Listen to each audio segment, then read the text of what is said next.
Welcome back, crew, to session 13 of Pandemonium in season 3. We're coming up off a bit of a victory and a loss, we will say. The Gavels of Avasara joining with the forces of Kata took part in Reclamation Day, sieging the beaches of Kanda, leading their forces through, always going after the most challenging missions, whether it be sieging a well fortified area of the beach or going after a ritual that the giants of Taish were conducting. The Gavels banded together, bringing uh, their troops, their armies, and loaning and borrowing even a few troops from the Fessian Khatan forces. The Gavels set off to go after this ritual that they felt was almost distorting the air around them, causing plants to grow wildly, the tide to recede in unnatural directions, and then just this heavy, almost soul draining feel to just permeate through the land. The group was able to gather their troops, head out, cutting through the center of Kanda, making their way through the ruins of the former Fessian city towards its center where this ritual was being conducted. And once there, they found giant forces with 3 statues behind a force field protected area.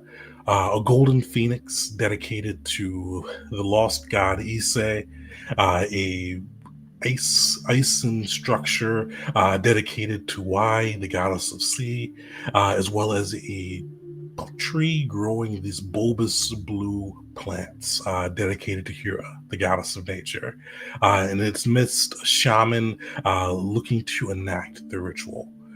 But between the Gavels and the shaman were the forces of Taish, led by warband leader Afak, along with his troops, a cloud giant, and along with an ice giant as well. The Gavels then went into a pretty heated battle, going through attempting to disrupt the ritual while taking down the troops. But this day, the fortunes, the fates were not fully with them. Gavels began to fall, healing dealt out, wounds piling up.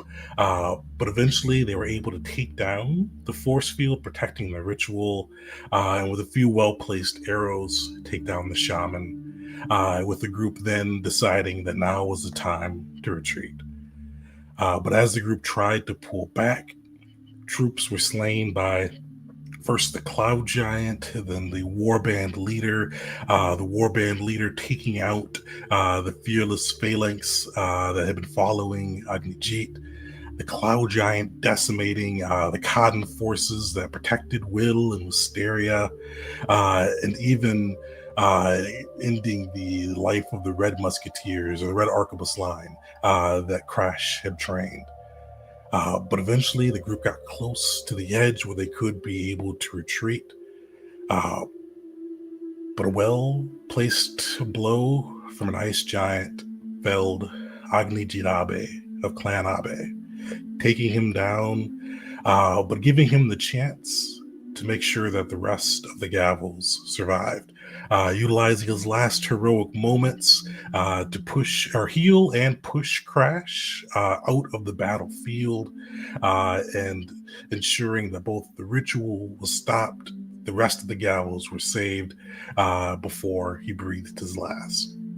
And with that, in honor of his sacrifice, his god, Nar, the god of fire, helped decimate the rest of the ritual statues and pieces to ensure that none could enact it, even after the Gavels had left. But that is where we pick up with the Gavels as you all begin to kind of make your way away from the scene where one of your own was lost. When you all are starting to retreat back where before you kind of came at the head of an army with the Red Legion, the Red Phalanx, the Red Arquebus line, the Red Bruins of Phasia. Now At the moment, it's just the Gavels, the only troops that you know have survived or who were able to flee the fight. The Bruins, the others, lie back on the ritual floor. But before we dive into kind of what else the Gavels are doing as you make your way back to camp, we do have to figure out how the last siege or how the last stage of the war went for the Katan forces. Before we do that, though, Spirit, roll me 1d4. Oh.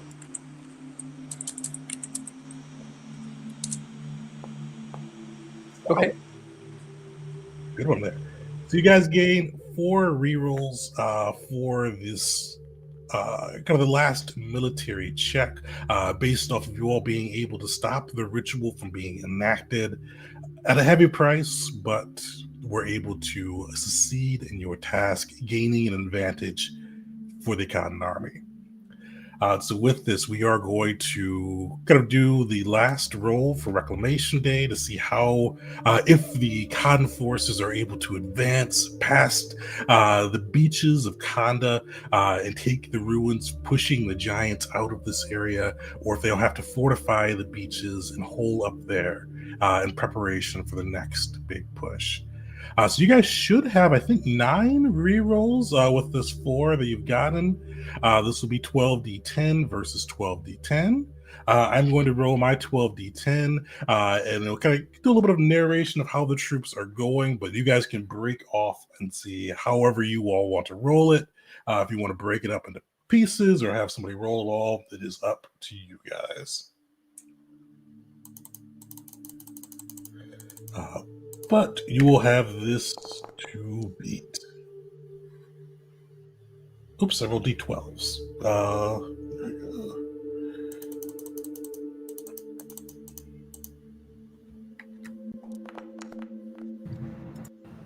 Oh, luckily not great. I think I rolled like 4. Oh my goodness, Yeah. that's actually really good for us. Wait, they only had 2 successes in all of that. One of those was a 10, mind you, but 3 1s. So that nullifies the 10. They're in the negative. They're even. Actually, no, they are in the negative. You're right. Because yeah, they are -2 in the negative. Yeah, or -1 in the negative. I think Jeet should do the roll for us this time. No. Take it home. No. You gotta get better than -1. That shouldn't be too bad. That shouldn't be. No, Jeet's All not ones. here. It's not going to be him. I want you guys to feel his absence. Someone else. Oh no! How many rolls do we have again? It's 10, 11? 9. 9. What are you asking? Are you asking how many overall rolls or How many dice? 12. 12. Okay. We can do 3 each since there's just 4 of us. If Jeet doesn't feel like participating for whatever reason. All right. He has a doctor's note saying that. Oops. Oops. The thing's scrolling up fast. All right, let's see here. Oh, they're at 0, not -1. But either way, I think you got 1 success here. So you got a win or 2 successes. So you've got a victory with 2 more from Crash, bumping you up to 4 successes. I think we might want to re-roll that one. Is there 1 in there? Oh, there is 1. So you guys are at 3. All right, I'll spend a reroll on that. Okay. Well, at least it's not a 1. Hey, so we're guaranteed to succeed! Yippee! Are we missing somebody? Yeah, we're missing about 3 rolls. I think those rolls are on you. Oh, Doug, no worries. No, it's Yeah. privately roll. Oh. Yeah. Did I privately roll? Weird. Yeah, you privately rolled it. I can't even see it.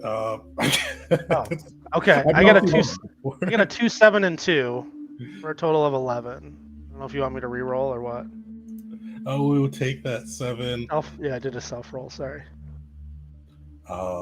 So what's that bump? Because you guys were at 3 before, so that does bump you up to 4 successes. So as you all were kind of going through your press, moving, cutting through the giant forces, you moved through the city of Kanda.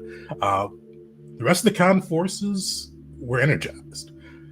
Seeing their success at the beach, hearing and seeing that Sandric, son of Sanda, had returned, seeing the Gavels heroically take out the toughest beach and still sign up for the harder missions, the Khan forces continued to press, continued pushing through, pushing back, pushing through the blood-soaked beaches with ashes in the air.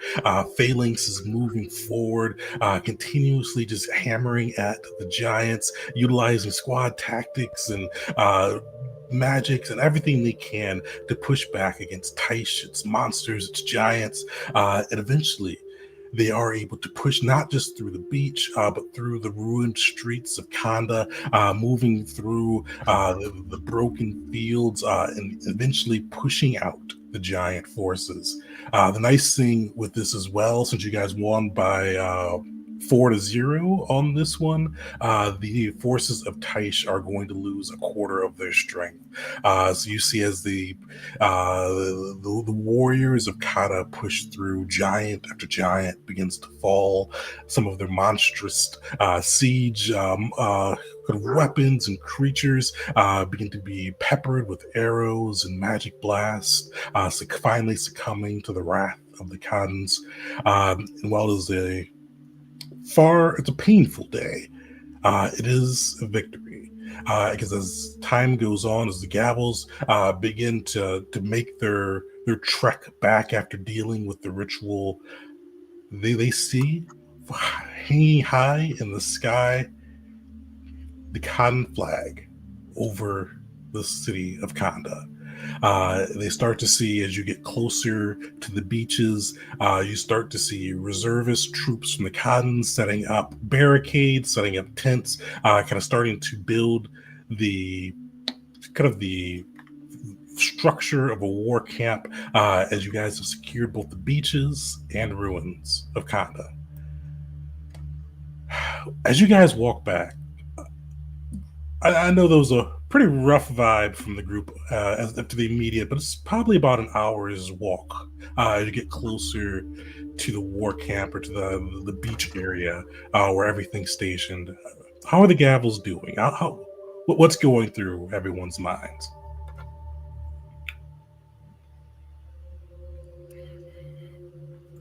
Not doing well.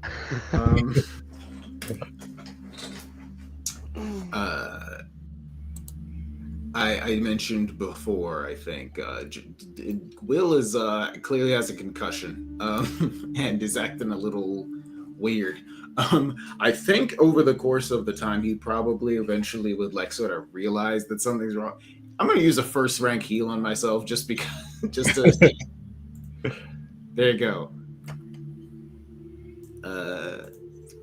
It's not important, but there we are. I'm healing myself. Will eventually heals himself just to sort of clear his mind a little bit and maybe get some of the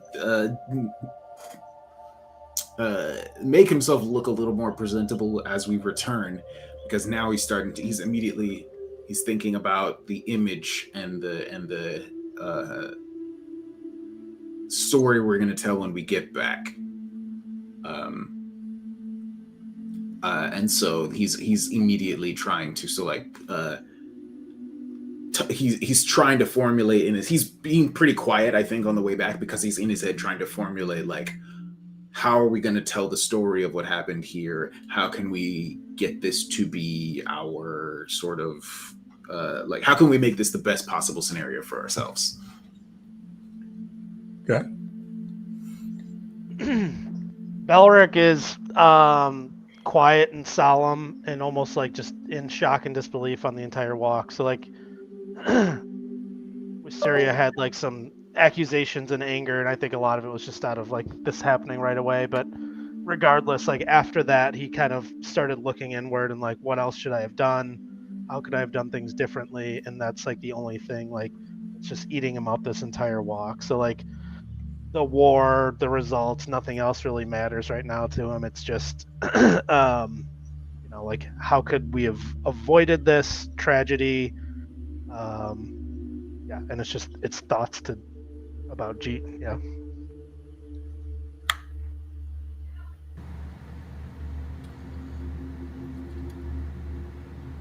I think Wisteria will kind of push on ahead and be alone for a time during this walk back.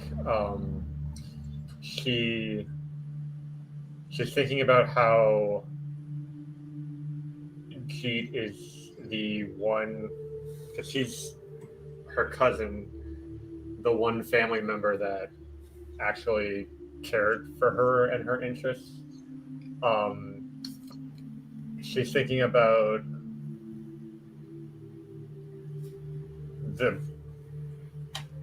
the way he kind of let everyone else escape and stayed behind to make sure that happens, and how what we did will, from her perspective, seems like it'll kind of turn the tide of the war in a positive way, and is starting to question if she would be willing or even capable of such a sacrifice should she be in that kind of situation. And ultimately just tallying up all the ways that she feels inferior to Jeet. There's a squeak constantly coming from Crash, just from how battered and beat up he is from his armor, or perhaps that's just part of him. It's hard to tell. And you could see each time I'd say gun hand, both of his hands he uses for gunslinging, they twitch. And that twitch gets worse and worse after the 5-minute mark, 10-minute mark. At the 20-minute mark, you can definitely see he's getting more and more rough. And at a certain point, he starts losing speed. And he's not fully broken away from the Gavel group overall, but he stops and stands for a second before just unleashing a screech, a bellow, not triumphant, mournful, almost manic in nature. And when he does that, these holes in his arms open up, and he grabs himself with his arms and unleashes this just swarms of mechanical beetles that fly all around, not really seeking any particular target, before each one of them just exploding. Popping off explode there. Not in range of any gavel, of course. As he just, in a very violent act, kind of gets that skull back onto his arm of that great beast he has for his unarmed attack, and just slams it into the ground and just goes, God damn it! God be damned! I did my job. I did it. I did my job. I did what I was supposed to do. I trained the line. We fought. We shot. We took everything. What was I supposed to do? Aim for the head? I had to make sure they can hit whatever they were firing at. His head was going every which way. The arm was a solid shot. If we could have taken that grafted thing out. It's just like the silver. It's just like the silver all over again. The vampires. God, I can still hear it. When one of those pointed end men just said, "Animate skeleton," and I could hear his bones screaming, "Release me! Release me!" Ah! Another man dead. 65 men dead. All of them in the dirt, burned into the earth.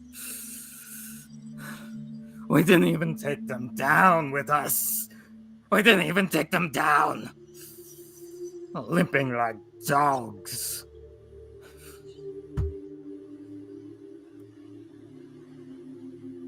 I did my job. And he just kind of crumples and puts a hand over his eye and sits for a second.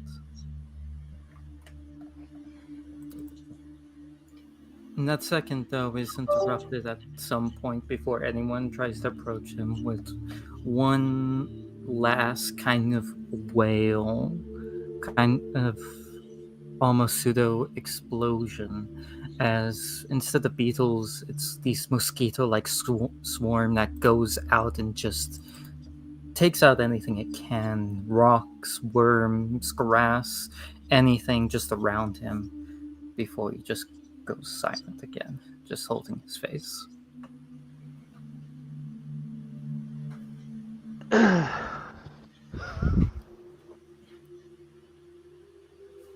Ulrich would look back and like feel those things just as hard. And I mean, yeah, like he's in the same sort of pain. He would nod over to Bear, who is charred. No hair left, I would say, since he was rescued by the folks in Nar. So, yeah. No. So he's looking pretty gross. But Belric would kind of nod over to Bear and have him like go over to Crash, just to provide like, just to stand next to him and like kind of nudge him like, hey, I'm here for you. Crash would immediately like just cling to Bear instantly and just start sobbing into him, just kind of with a surprising strength. You've not really seen Crash use his physical athleticism too much, but this man is damn strong. He like almost hauls Bear closer and just starts sobbing, muttering things about his dear brother, but also things about I need you to remain alive. The child is fine. And just sobs.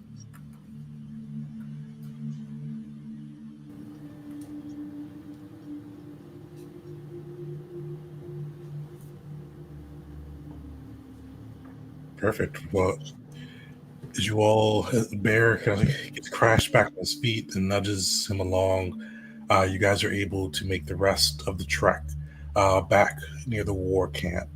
One of the things that stands out as you approach the war camp and start to see the Katan forces around, you hear this almost hauntingly sad howl going through.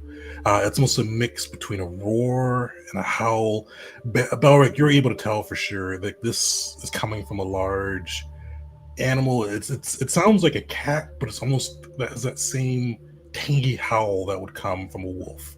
It is just mournfully sad. It just repeatedly howling, and it's getting louder the closer you all get to the war camp.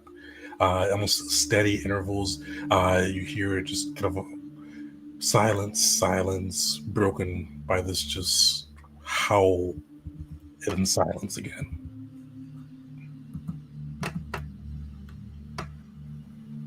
Would I know who that is or what it is? Give me a perception check and take a +3 circumstance bonus. All right. I was gonna bring me my next thing.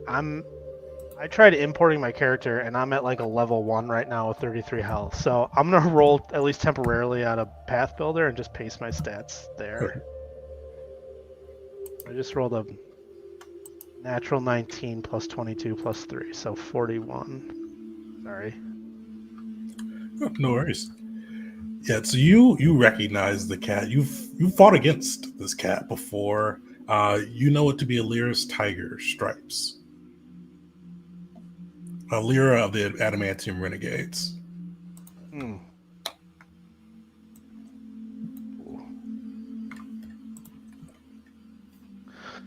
I would, as we're kind of approaching, as we get closer and closer, I would just at least let the team know, like, it looks like there's been more casualties too. This potentially amongst the Adamantium Renegades. Leave it at that. whenever we get close to the camp, Will would just kind of subtly just sort of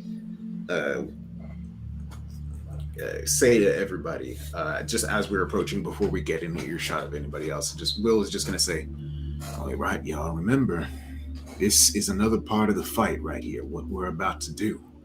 And then Will puts on his most somber warrior face as he approaches the camp.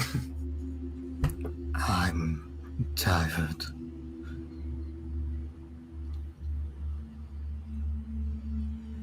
Believe me, friend, I'm tired too. But we're not done yet. Will sort of like shakes himself, getting ready to put on a show.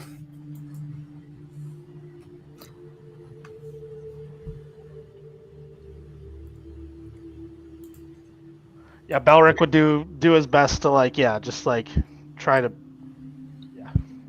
pump himself up as much as possible, but he's still hurting and stumbling back to the camp. So Yeah, as tough as this is, Wisteria has plenty of practice keeping her emotions hidden, and she's using all of those skills she's picked up over the years to do so now.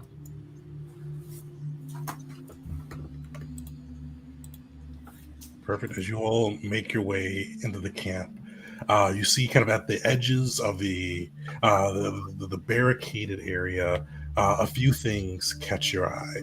The first, you see the pacing form of Stripes, the tiger, almost frantically moving back and forth around this almost prior like bundle of twigs, branches, flowers, vines.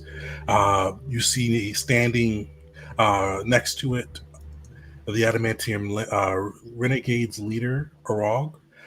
You see that he is got a knife in his hand and he is stripping branches and vines and arranging flowers on this kind of large bundle. Behind him, you see like huddled but still towering over Arog. You see Cabot head down, arms upon his knees, sitting behind both the Pry as well as Arog. And you see these large globs of tears falling to the ground. But you also see another woman next to him, someone that you don't recognize, someone that doesn't seem to be kind of wearing the same strain of battle. Arog, Cabot, even Stripes look to be battered, bloodied, bruised. Chunks of Arog's armor are missing. Cabot is still bleeding actively for a wound upon his arm. But this newcomer seems to be pretty well intact. Spirit, describe what the newcomer looks like. Massive plants and vines and leaves in a humanoid form, medium-sized humanoid form, is patting Arog while at the same time administering a poultice to his bleeding section. And not visible, I would say, to the gavels, but a tendril of vine goes closer to Arog and is producing more plant material for him to use. You see Arog is kind of carefully taking it. He's got like a mournful expression, but just no words have escaped him. He's just continuously going through and preparing kind of the burial mound. And as the gavels get closer, you do see on top of the mound, almost partially wrapped in kind of this sheet of vines and twigs and roses and flowers that Arog is building, you see the form of Alira, the wood elf druid that supported the adamantium renegades. As you all approach, what do you all do, or do you do anything? Crash wouldn't.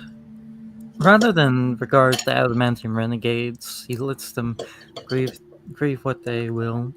But he will approach this newcomer and go, "You, I know you. There's I a know you. there's a look of surprise on her face, and up close you can see that within the leaves and the green plant matter, there are little sparks of electricity, uh, as well as she wears this hardwood headpiece, mantle, and armor, and she her eyebrows initially just raise out of curiosity, but then she looks towards the body of Alira, back towards Crash, and then just tilts her head, slightly shakes it as if saying, later. And Crash would look down to Lyra's body once again and kind of clutch at the handprint on his chest and would nod and rejoin the gavels.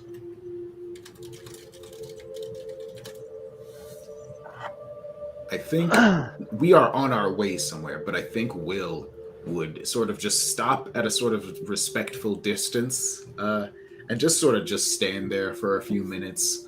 If anybody, if any of the renegades look over at Will, he would just give them a sort of solemn nod. But I think he would just stand there for a while and just kind of look at the druid lady. Just stand there for a few minutes and not say anything. Alira had beaten Belric, I think, at some drinking competitions a couple times. And I know she was kind of the nature aspect over there. So as Belric approaches and I think like starts putting things together, he kind of like, yeah, this is this is the last blow. And he just kind of like, once he sees the truth and gets in the vision, I'm assuming the tiger's kind of howling over Alira's body. Yeah, it's kind of like pacing around like this kind of pry where they're building her burial shroud, and yeah, it's pacing and howling, almost circling it. I would do my best to keep things together, and I would actually go to the tiger to try to comfort it, and I would see if there are any renegades like around that I could maybe Are there renegades around, I should say? Oh yeah, Arog is next to the pry, kind of like he's the one that's kind of helping build the burial shroud of like plants and kind of flowers. Kabab is sitting next, kind of behind them. Their big giant. He's like he's hunched over, kind of crying next to the fry. Yeah, so I would approach and I would try to I would kind of put my hand on the tiger and do my best to comfort it and hopefully stop it from maybe pacing just for a brief second and then just kind of turn to Arog and say things didn't fare well for you either.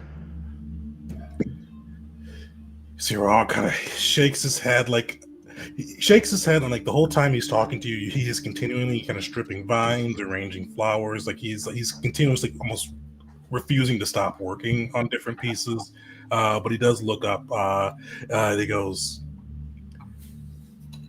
"It's going perfect for a while. Overextended ourselves as we pushed to the beach. Alira took a hit that was supposed to be for the team. Shifted herself into a whale as we approached in and played cover for us as the siege weapons rained down upon us. Saved our lives. Don't even know how you repay that."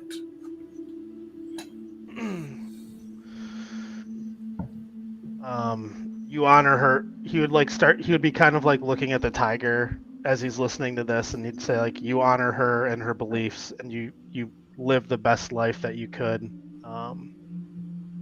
We know the feeling. And then I would start turning away and walking back towards the gavel. As you say, you know the feeling. You do see Cabot, the giant, looks up, tears kind of still falling in large drops. And he goes, "Know the feeling. Who? Where's G? Where's my friend?" I was not emotionally prepared for this today.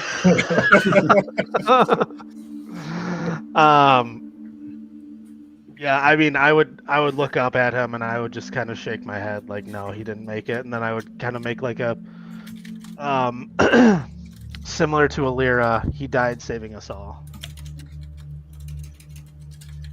You see, Arog gives like a sad shake of his head and goes, "Just been a bad day." And Kavip, you hear just this. Oh, like it's loud. I mean, he's using his giant lungs here, and it is part yell, part groan, and you hear it just echo out. But then he once again kind of throws his arms to his knees and put his head down, and you see more tears just start to leak out.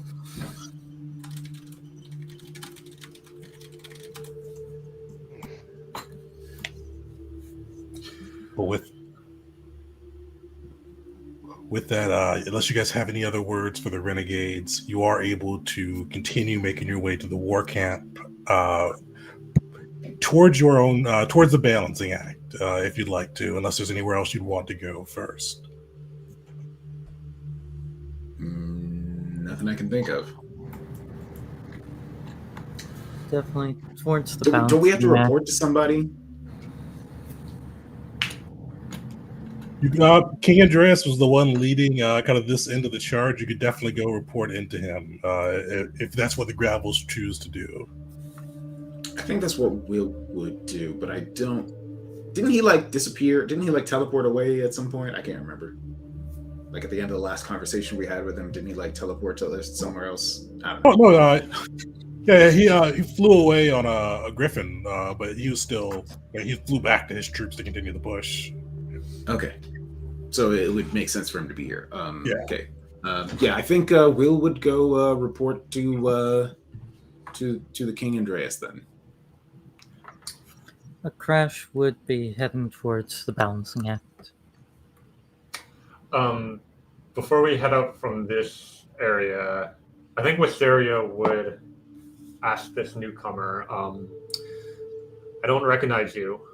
What's your purpose here? I had come to beseech something of my friend from the forests, and she looks towards Alira. But that is no longer a possibility.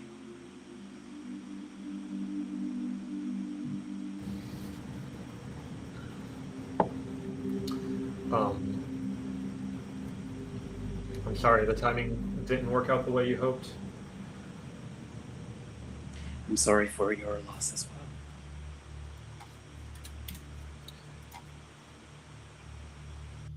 Wisteria is kind of choking up a bit, but just nods, and will follow the other gavel toward the king.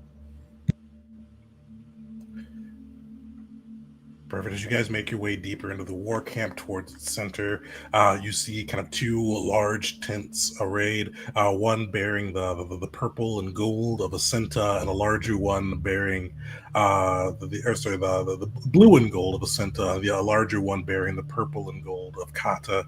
As you get deeper within, and as you will start to approach the king's tent, you start to hear like this.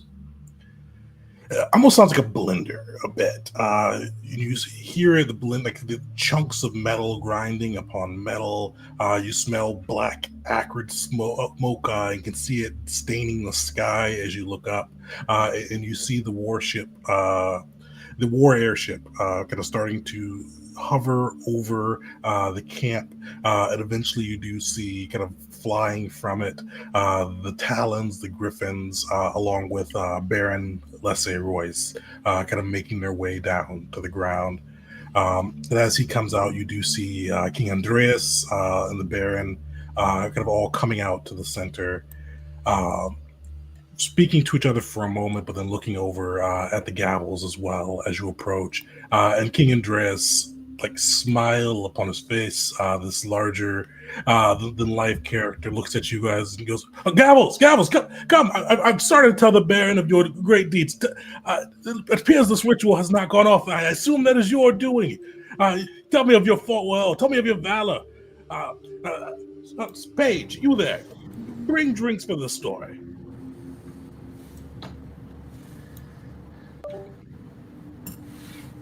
Oh, There's only just one. you. Sorry.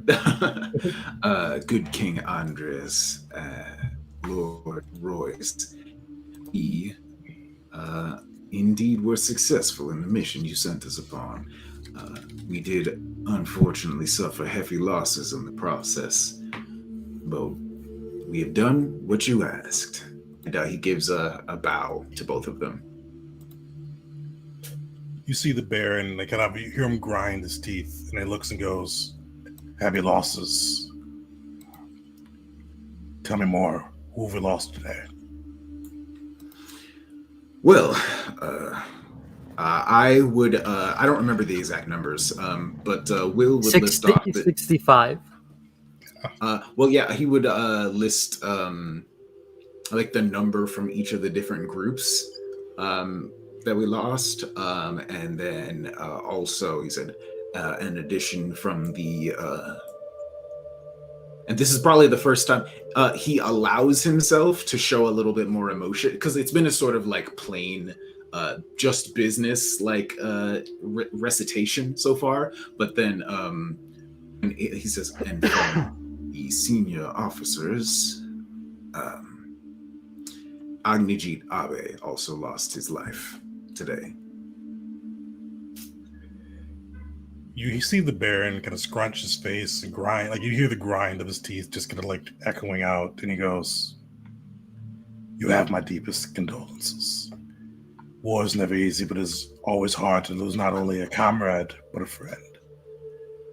Know that Kata grieves with you as well. I know words are an inferior solve, but is there anything that we can do for you in your time of loss?"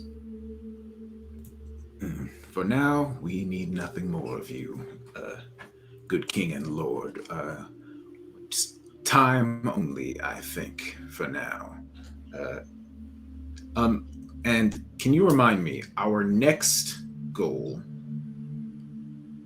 is, because we have not taken yet the central city, correct? Or did we do, or was that what we were resolving with the roles that we did just a few minutes ago? No, yeah, you guys just took Kanda. So let me put you on. So you guys took this area. So yeah, you've not taken the island or the island itself. Just Yeah. Kanda here. Got it. Okay. We need right now only time, and well, I can get you a list of supplies we may need soon, but for now, just time to mourn our losses, recover ourselves, and ensure that we are ready for the next push. You see the Baron nods and he goes, "You will have your time. From the reports I've received, you all have afforded yourselves better than we had any right to respect. Fighting for this as if it was your own homeland.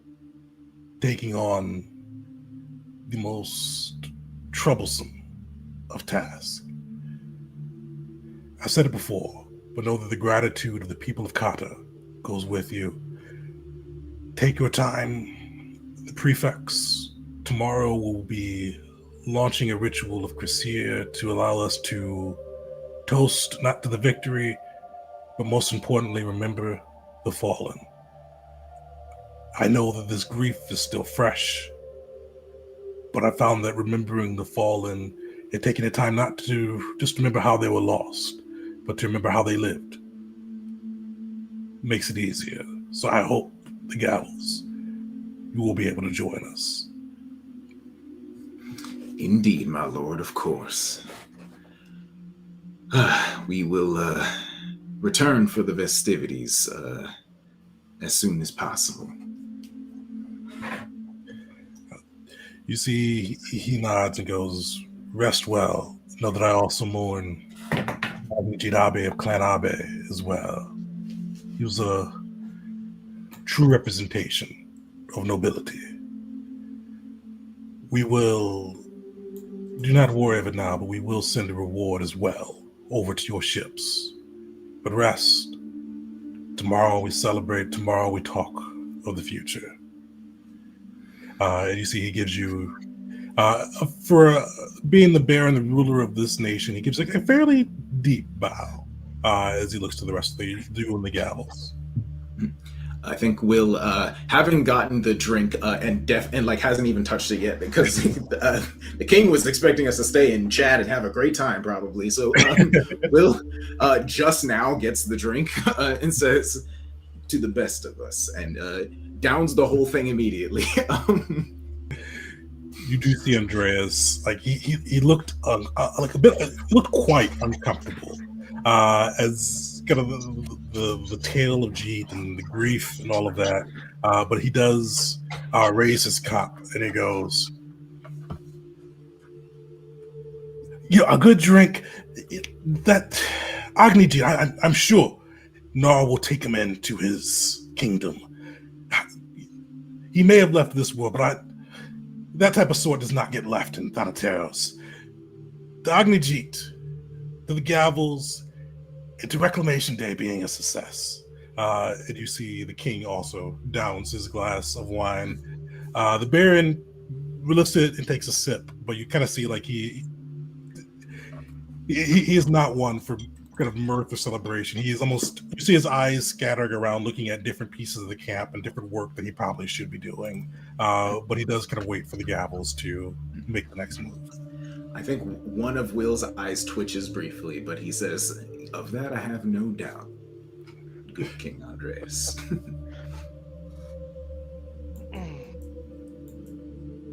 Balric would have a solemn cheers and not not chug his beer, but he would have a sip. But with that, you guys are, you see the Baron takes his leave and begins organizing his war camp. King Andreas gets another glass of wine, and you see him kind of reminiscing with his kingsmen by his tent. And you guys are able to make your way back to the balancing act. Is there anything the gavels do this day? I have two things I want to do with Crash. Very briefly, because he would have headed to the balancing act first. Briefly, him alone in the ship, and then he is going to communicate with Hysteria once she is back. So, when Crash returned to the balancing act, he would have talked to the ship as if it could hear him. As if it was listening, as if it was alive, even though he knows it's mere scales and wood. But it is still blessed by Nar, and very much marked by Agni Jitabe. And he'll talk to it and merely say, "Ah, you know me not. I am a new visitor to you, but one of your helmsmen. One of the ones responsible for all this." And kind of moves his hand across the scales before he goes onto the deck. "He's not returning." And he's kind of going below deck after a while before he continues, kind of heading towards Jeet's room. "I'm no priest of Na. I'm no cleric. Hell, I don't know how to pilot a ship." And he's going to retrieve the obsidian's edge, if possible. And he'll just say, "But even if I can't quite make up for the loss, I'll do right by you and take the place of what was lost. Do your repairs, improvements.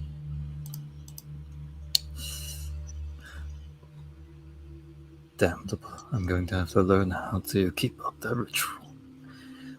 And he'll just sit in the ship, kind of having a hand on one of its walls.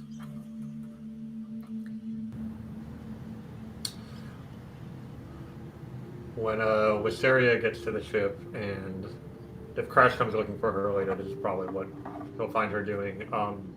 She starts writing some letters to Melissa and Kazuo at the Burning Dragon Monastery.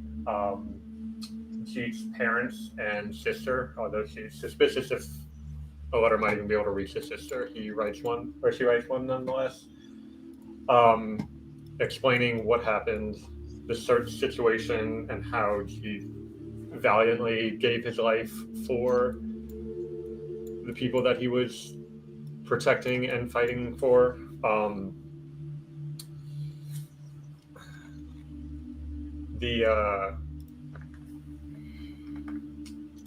She says that if any of them were to come to Kata, the Gavel will have some money for them, and some of Jeet's things in Remembrance, but it doesn't compare to the loss that the world has felt. And we'll make sure all those get written and sent out.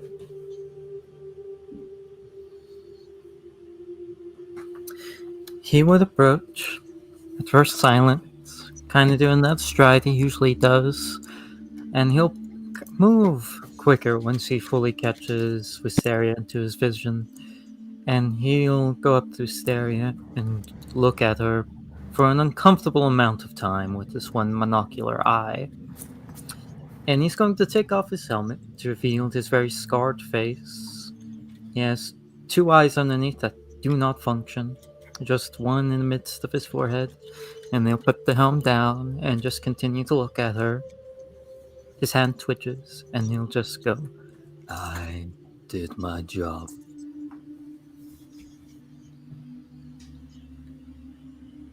We all did, including Jeet.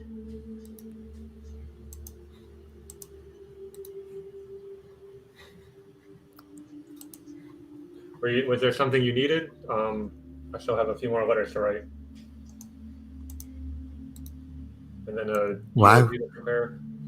Why would it be my fault if I did my job? And he kind of leans in with this one. I trained your men, gave them my guns. I polished their armor. I was with them till the very end when they were butchered by giants.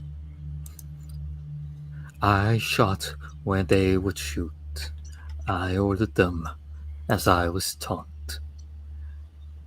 I gave to you explosive after explosive, round after round, magical thing, mundane thing. I gave you gunpowder, I gave you steel, I gave you a part of my sanity, and I did my job.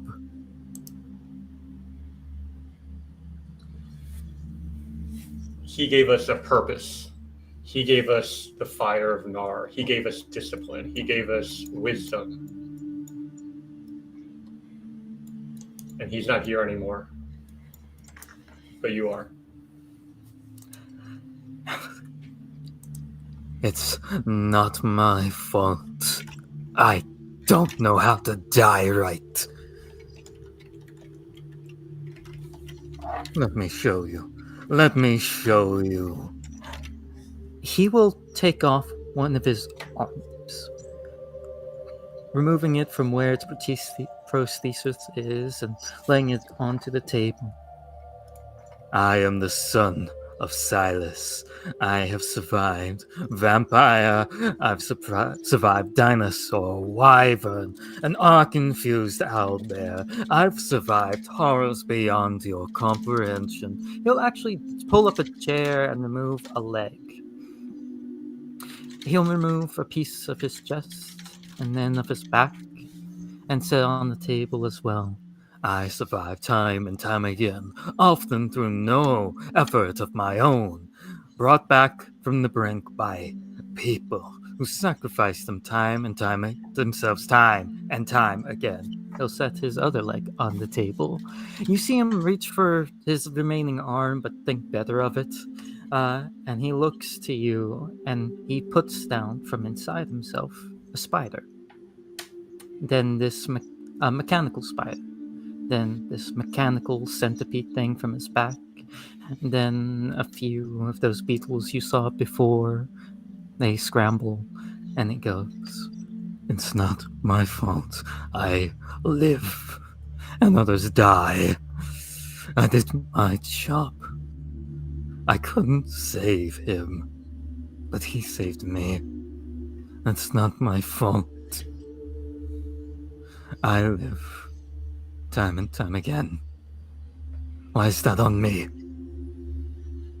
How's that fair?"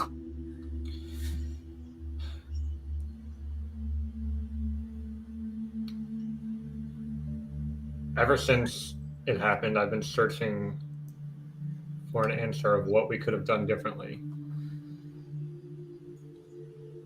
At first, I thought you and Belwick's strategy was inadequate. But replaying everything in my head again, even that wouldn't have been enough. Do you know, in your experience with your arsenal, with everything you've seen of the other members of the Gavel, is there anything we could have done differently? Are these foes simply more powerful than our united effort? And each sacrifice is necessary? Or is there anything imaginable that we could have done differently? He sighs for a moment, begins to put back on his prosthetic limbs, clicking them in place. And he'd say, "You were right initially. The pincer maneuver was untenable given the sheer weight of the enemy we faced. We should have relied on our greater advantage at range. Truth be told, it was a misstep on our end. We did the best we could. But from where I see it, it was winnable. He didn't have to die. We merely made the wrong moves. We did our jobs. But we were not united."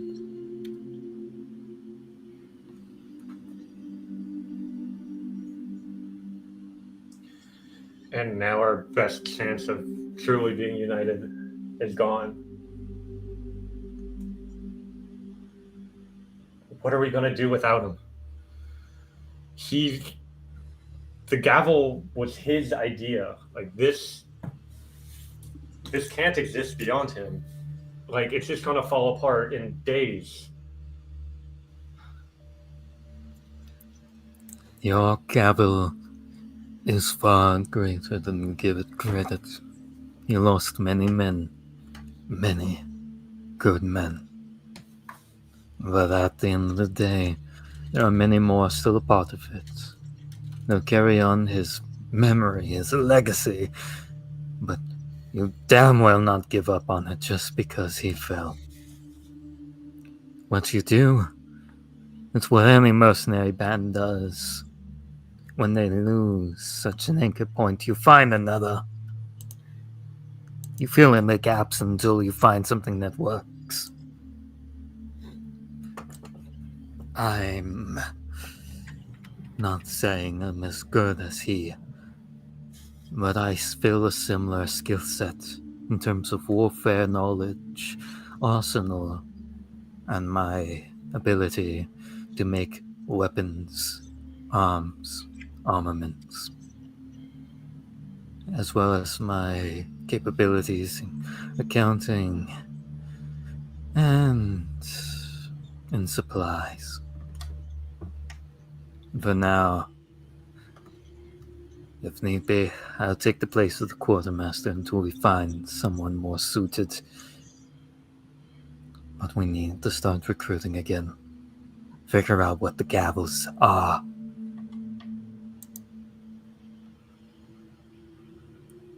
Because it's going to be different.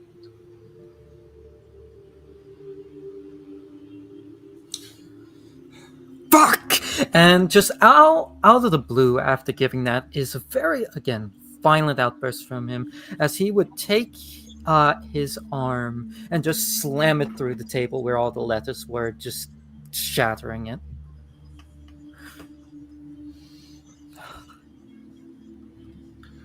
We can't let his legacy die. The gavel will live on, and he will watch over us from Ivasara.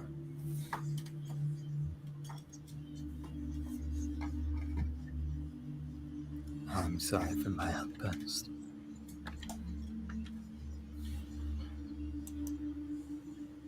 The words I said on the way back were inelegant.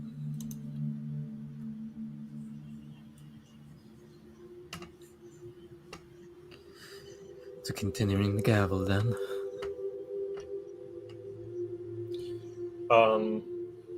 Wisteria just nods to him. And Crash, finally having just recoupled the last piece of him he put on the table that was then on the floor, stands. And he take his leave. His stride not so confident, a bit wary. Wisteria will collect all the papers that Crash kind of scattered across the room with his outbursts and kind of tidy them back up and get back to writing that last letter.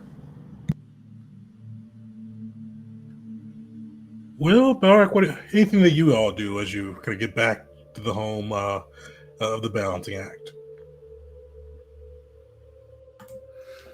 Will is going to take it upon himself to sort of gather up whoever the remaining gavels of Ivasara, essentially. Like anyone who's not, we lost a significant portion of the gavel, but there are definitely still people here.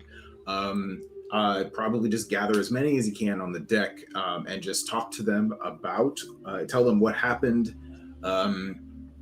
Essentially, he would say, today we suffered a great loss. Many losses, in fact.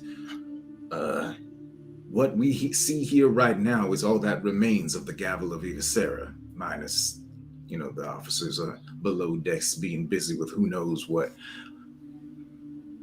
But we're going to continue, we're going to keep fighting, and we're going to do what we came here to do. I understand it is disheartening to lose so many.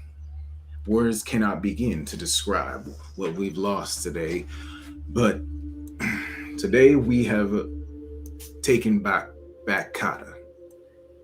Sure, the giants still occupy much of the land. They don't realize it yet, but today we won.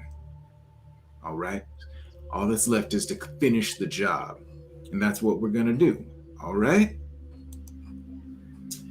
So, we're gonna. And then Will sort of he was sort of standing up on I think what's called the poop deck, and is going to walk down the stairs and just sort of start walking around amongst them, and he's just going to start reorganizing. We lost a lot of people. A lot of people are going to have to change jobs. So he's giving people new work to do, talking about what has to be done, and get people, just give them something to do. And I will say, the Gavels as an organization is pretty rough shape. You guys, the Gavels had all of their troops outside of the Bruins fight to the end. So as you look out at the assembled troops, you see a few of the Bruins who escaped the onslaught. You see the B squad, and you see the officers. Boro, Elisa, Beshnet, Marson, Olston. You see all of them standing there, but as you look through, the Gavels, over half could have gone through. Definitely a lot of empty space from where there was before. briefly to mention, because this was shown in the Discord and mentioned there too. We have more bears than humans in the Gavels currently. But you do see Beshnit and Olston do eventually catch up to you, Will. And Olston, he almost looks quite a bit shocked. And he looks and asks, wow, what was there no other way? 65 men in a blink of an eye, it feels like. I wasn't there, and I don't want to cast aspersions, but surely there must have been some other way. Will's gonna smile at Ostin and say, make no mistake. We completed our mission, but I won't pretend that what we did was perfect. We lost a significant portion of our soldiers today because we were not good enough. We were not strong enough. We were not fast enough. Our strategy was not ideal. And so many people died. Ostin. I understand that might reduce your confidence in either the senior office of Gavel of Avicera or the organization as a whole. And if you wish to leave now because of that, I would understand perfectly. But this is war, you must remember. And in war, there is only horror. And his smile, by now, his smile has like slowly faded over the course of his speech, and now he has a sort of scowl. This is what war is and always will be. We talk about glory and honor and all of those pretty words, but death is the only proper word to describe a war. And that is what we signed up for. Now, if you wish to no longer be signed up for that, I understand. But as long as you are still part of the Gavel of Avicera, we're going to continue to fulfill our contracts. All right? And then his smile comes back. It looks like he's like a freaking shark smile. Like he looks like he's gonna eat Ostin. He puts his hand on Ostin's shoulder, shakes his hand, and then I think he shouts out to, I don't know, somebody and says, "All right, we don't have enough people to run this ship, so we're gonna have to make some requests from the leadership of the Cotton War effort. Somebody come with me. We're gonna go make some requests for personnel and supplies. And Will is gonna lead, I don't know, probably Marcin, to take inventory of what we've got, what we need, and all that stuff. Because I don't think we have enough people to run this a ship this size anymore. Luckily, with the B squad and the officers, you do. But the second ship. Oh yeah, you don't have enough people to crew or even fit in the second shift. But for the Balancing Act, the B squad, the officers can definitely assist on that side. But as you go through and take note of supplies, Belric, is there anything you do? I'm almost reacting in the opposite way of Will, where he's taking charge. I'm kind of burying myself into truly just like taking care of Bear and then the remaining bears, and just like surrounding myself with bears and nature, and not really like talking to anyone else. So yeah, I would just kind of like go into the stables and do my best to like take care of them and not really talk to anyone. Actually, as we're leaving, Will is going to turn. He like sort of stops in his tracks and like looks over. You stay. Actually, we need a song about Agni Jirabe. You stay. Work on that. Boro, come with me. You see Marcin gives a nod and starts to strum his lute. Boro, the chef, looks and goes, "You want me, sir?" Congratulations, you've just gotten a promotion. He says as we continue to walk away. for everyone. As you and Boro begin to take stock of what is in the ship, and others either going through and burying themselves in work, inventories, or letters to the loved ones of those lost, or reminiscing about what could have been done, or even just surrounding themselves by familiarity. You guys are able to pass the night. And eventually you do see the dawn of the next day coming through, the sun shining over the bow of the balancing act. You see the figurehead that has been blessed by Narg almost burning even brighter as the sunlight hits it. But you do see either from, if you're awake already, or from a call from one of the remaining gavels upon deck, you do hear that someone is approaching the ship from the war camp. Can I say one more thing that I wanted to do last night? Yeah. Will is on all day, working, leading, trying to lead the gavel, make sure that everybody has what they need and get everything back on track. The second he gets into his room at night, he collapses on the bed and spends what all of the remaining spell slots he has using sending to talk to Les about nothing at all. Like, he's asking her like how her day went. He wants to think of, he's talking to Les about anything besides what's going on here today.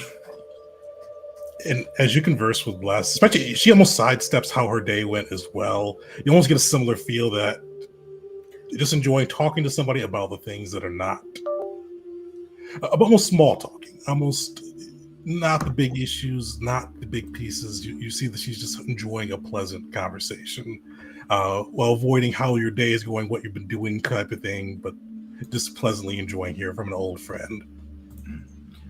Will has 5 spell slots that could potentially be used for sending, and after he uses all of those, it is that 5 castings of the sending spell is not enough, and I think that is when sort of Will loses his composure and allows himself to cry. That's last night. Waking up in the morning, it's a new day. Back to work. You do see as kind of the new day comes, and as you're alerted to the sound of somebody approaching, you see Proclus Vano, almost the hand for Baron Lesse, approaching, white robes kind of flapping in the early wind, leading a cart and horse towards the boarding ramp of the balancing act. You'll hear them call out and go, "Gavels of Asar, I have tidings and boons from the Baron. Are you free to speak?" There'd just be an explosion from the deck as Crash uses that to kind of leap down from there and just land in front of him. Yes. I'd like to speak about anything else than what I'm thinking. Well, this should be beneficial, I guess, for you then. The Baron wanted to once again pay his respects for what you've done for the Cotton people. Your efforts taking on these dangerous missions have ensured that we are here today on our own home soil. In recognition of this, and you see him point to the cart kind of being pulled by this horse, the Baron wanted to make sure that you all were not compensated, but at least given a token of his appreciation and funding to help yourselves rebuild and prepare. You see, as the horse comes a little bit closer, you see him open a flap on the back of this cart, and you see multiple chests within. He pops one chest open, and he goes, you see gold coins kind of spilling out from within it. He goes, "The Baron has seen fit to contribute 9,000 gold coins to the Gavels of Avasar. As recognition, as a futile attempt of recognition for your efforts. He's also asked if you will be burying Agnijit today. Is that Gavels only, or would you want, or will others be permitted to attend? Well, given that he was consumed in fire, it'll be more of a ceremony than a burial. But everyone should know of Jeet's accomplishments, and much of that information will be shared at the ceremony. So anyone spread the word through the camp that anyone who knew of Jeet and wishes to be there can come. You see Broccoli's nods and goes, I will spread the word. I know the Baron himself, if you permitted outsiders to attend, wish to pay his respects. But take this gold and then prepare yourselves, and we will see you to honor your friend. Thank you. And with that, he has some of the soldiers bring the chest on board the ship, and then he takes his leave. Gavels, is there anything that you all do to start this morning off, or are we prepared to go into Agni Jeet's funeral?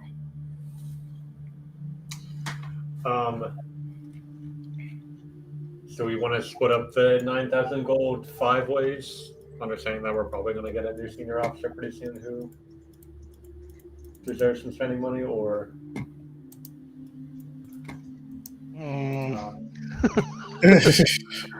I mean, Yeah. I would be of the opinion, like, if there's anything, like, we would send some of it to Jeet's family, like, because he earned it. Like, that would be Valric's suggestion, but I wouldn't reserve it for any sort of... Yeah. Speaking from beyond the grave, yeah, he would also want, compensation. What do they call it? Wear guild for all of the other soldiers who died. Just be part of it to be sent to the family. Don't save anything for a new character who does not deserve it, who did not fight in that battle. So we could maybe do, if we split it 5 ways with Jeet, and then taking what would be Jeet's share to send to his family and the families of the fallen soldiers. That works out to 1,800 for each of the rest of us. Got it. Yeah. And Wisteria will arrange sending those packages with the gold along with the letters she wrote. Nice. Valric would volunteer to help with that.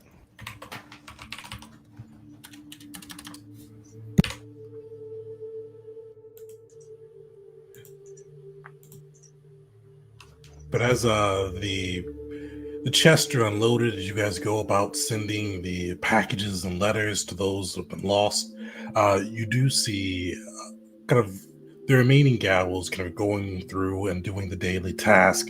But one that stands out to you eventually is you do see Beshnet approaching and almost struggling. Like you see he is carrying this onyx plaque, and it is like twice his size, and you see he is teetering as he is trying to move it to you guys.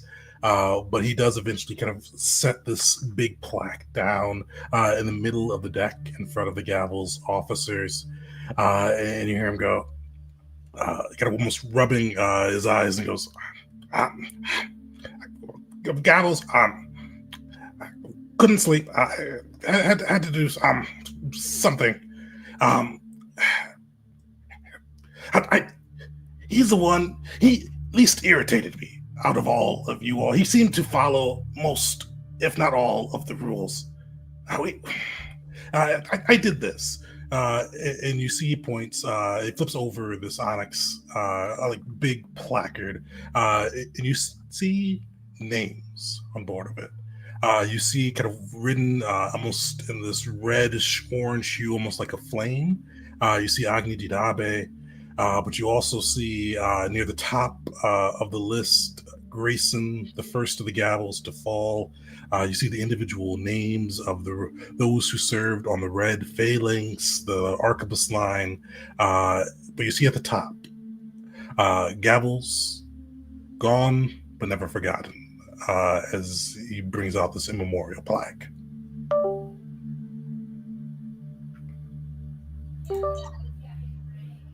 Good work, Beshnet. This is good work.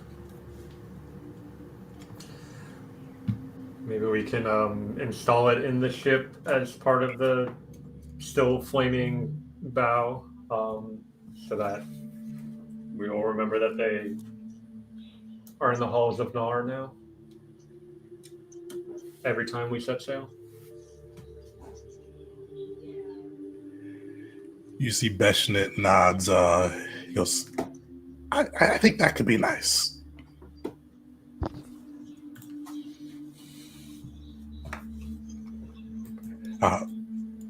Perfect, but outside of that, is there anything else the Gavels want to do? Nothing I can think of. Cleared everything with Crash at this current moment in time. Just get ready for the funeral. Perfect. With that, we will take a quick 5-minute break. Come back 8:45. We'll jump into the second half. All right. See you guys in a few minutes.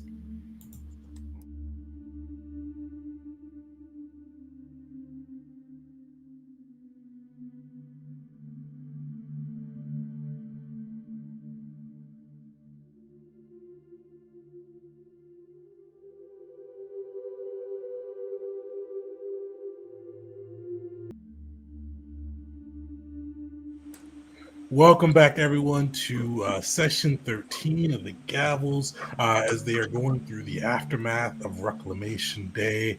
The Gavels so far have begun the process of grieving the loss of their comrade, but are now going to put him to rest, as we say. But before we dive into that part, I do want to pick on... we haven't said her name yet, so I'm not going to say her name. But Spirit, what did your character get up to that day? I mean, especially a newcomer to a war camp that's seen some loss. What did she do that night, or did she do anything of note?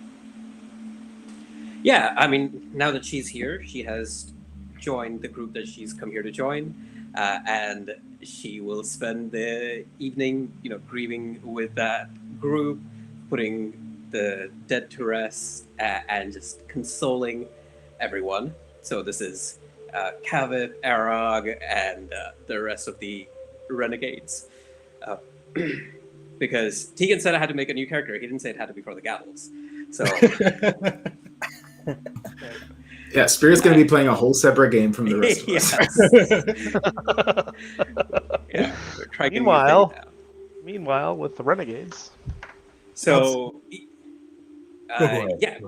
yeah, it's been just like guiding them through their grief, dealing a little bit with hers, but she wasn't extremely close with Alira. They knew each other, and she was coming here to see Alira, but because she wasn't, best buds or anything, she isn't grieving as much as the other renegades are grieving, and because they're grieving, she is there to just be there for them. First the physical healing, and then for the emotional healing, and that's where she spends all of her night.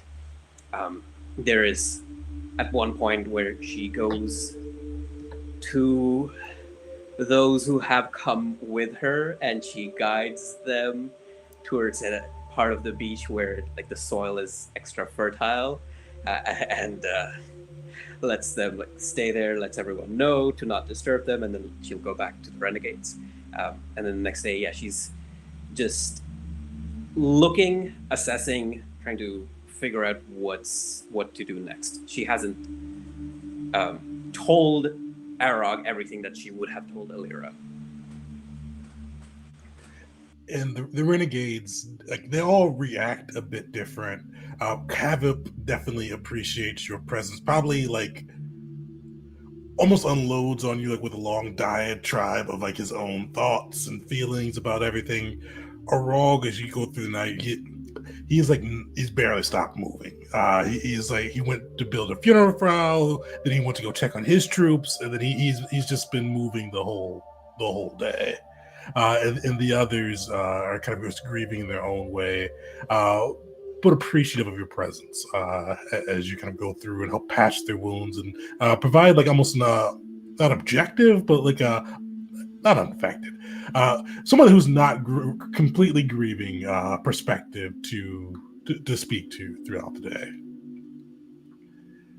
But Gavels, as you all kind of go through preparing for the funeral for Agnijit, one thing that you all do note as kind of you get through your morning rituals, as the sun eventually does hit kind of like that noonday zenith, fully kind of shedding its light, heat, and warmth upon the balancing act, you do see the consecrated prow of the ship begin to glow. And you start to see arcing swarms of fire kind of almost erupt from it. It almost surround a portion of the deck for just a moment. Almost was this like dazzlingly, initially red, then orange, then blue, then purple fire. And as you look back, after the fire clears, the smoke fades, you do see a body on the floor. That of Agnijit. You see, it looks like his wounds have been patched. Is probably the better word. Mended isn't a good fit for it. It looks like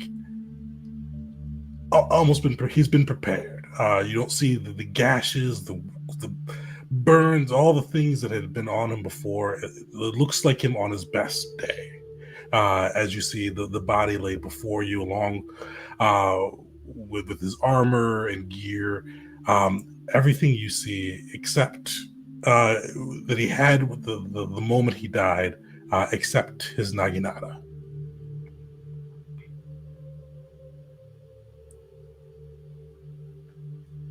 What is the proper send away for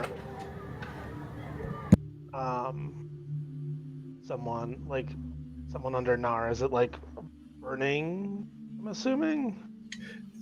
It would be. Okay. Unless Spirited Jeet have it a different way you'd want to go. No. Funeral pyre for sure. Yeah. Okay.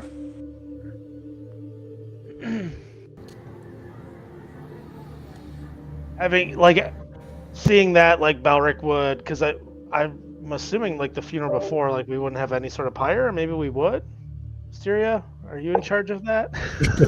what were we planning to do without a body? She was thinking probably some sort of ceremony, giving everyone a chance to say a few words, and talk about what Jeet's life, what he meant to them, and I mean, as best she knows, and I could throw down a society check or something. She would do her best to organize kind of the procedures and typical practices for an Atarian funeral. Not having access to a priest of Nar or anything to properly conduct it, but anything she can do to kind of respect his traditions and homeland for the ceremony. And this is one of those few things Beshnet would actually help out with. He would definitely kind of aid Wisteria in any of those preparations. And I feel like Beshnet is probably, I don't know if Wisteria is jotted down, but Beshnet also would have asked everybody how they want to be buried or how they want to, because he's a pretty morose person. He's definitely assuming that people are going to die. So he would definitely ask kind of what people would have wanted for their things, and kind of quietly aid Wisteria whatever he could. I would help build the pyre, and then the other piece that I don't know if I mentioned this morning, but if it's not conflicting, I think I would like to visit Alira's memorial as well, or funeral at some point. So definitely, and for any that would want to go, you would definitely be able to make your way there to. You would see the Adamantium renegades kind of all lined up. They They took a more quiet approach. You see, they've like Kavip walking through the war camp towards kind of the edge near the ruins of Konda, where closer to the Asuvian forest, where there's more trees and natural life.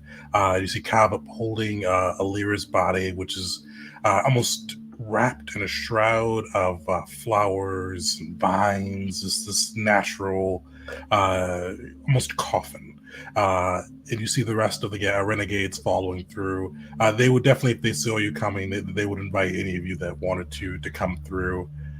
I'm going to pick on you again, Spirit's character, who I can't say their name right now. The Spirit, I mean, does your character have anything that they would say? Because you see the rest of the renegades raid through. They get close to like the forest. They can while staying kind of safely with the perimeters of what has been secured. And eventually, they will kind of lay her body down. And then I'm going to give your character a moment to speak. And outside of Dark, did anybody else go with him from the gallows? I think Will would have gone if he was told when it was happening. I feel like I should go to kind of help out Balric and be a support for him. Yeah, Wisteria will come as well. She'll make sure to schedule Jeep's ceremony to be not conflicting with this one, so that the Adamantium Renegade can attend that as well. Okay, so she will. Yes, she will speak after the renegades have spoken, and she'll keep it very brief. She'll say something to the tune of, "Although the branch reaches high for the sky and the vines go everywhere, the roots remain close to where they started from, and the forest yearns to take back those that it has lost." And with that, she will proceed. You see Weiroo kind of like wipes away a tear and kind of gives you a pat up on the back, and he goes, "Thank you." And you guys do get to hear the Adamantium Renegade speak. It's almost odd from the way they usually speak. You know, the Adamantium Renegades are typically pretty flippant, a little bit more for the contract, carefree, pay the gold price type people. But you do see Kavip in particular is very emotionally affected. Arog, you hear him speak. He goes through and talks on some of the triumphs and things about how Alira was the one when it was him, Kavip, and her in the streets of Mokulin who brought them together and decided that they should form their own company to seek gold, riches, and adventure. And you get to hear him just kind of speak a little bit on the history of the Renegades and her impact to it. And you see throughout the thing, Kavip is kind of repeatedly stroking the stripes, the tiger, almost petting like a house cat from Kavip's size. But you see some of their loss. We do see some of their some of the fun bits too from Alira and their time together. They speak about how she could outdrink pretty much anyone, even putting Kavip on his back a time or two through, even when he was in his giant form. Of the tricks she would play by changing into different animals to both scare people as well as become a bug and hide in different places to perform practical jokes. You get to hear just a little bit about how the Renegades operate outside of their time at war or tourneys or all of that as well. But they look through and eventually, unless they actually any of the gavels, anything that you guys want to add, but you see they start to kind of lay her body down upon the forest floor. No, I think Will at least would remain quiet for this one. Yeah, Balric would be doing his best to like kind of comfort the tiger, like kind of understanding how this beast lost its master and doing his best to do that. His eyebrows would raise a little bit, when this newcomer would be like talking the way she was, like he's kind of like, oh, this chick's big into Hera too, but he wouldn't really acknowledge anything. Like he wouldn't reach out to her at all. But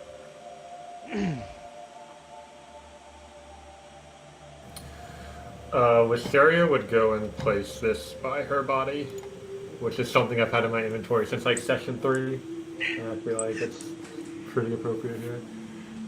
Nice. Nice. Perfect. You place the jade cat statue near her body, and you see that as they lay her down within this kind of just natural coffin, each of the renegades comes through, and they put a platinum coin near her body, and then kind of give a nod their head for a moment before kind of quietly walking back to the war camp.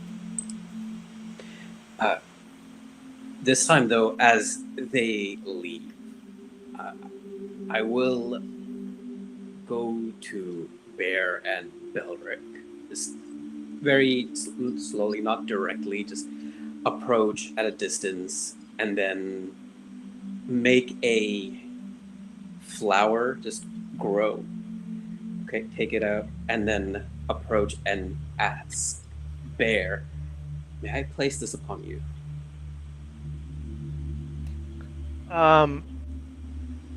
You're asking Bear?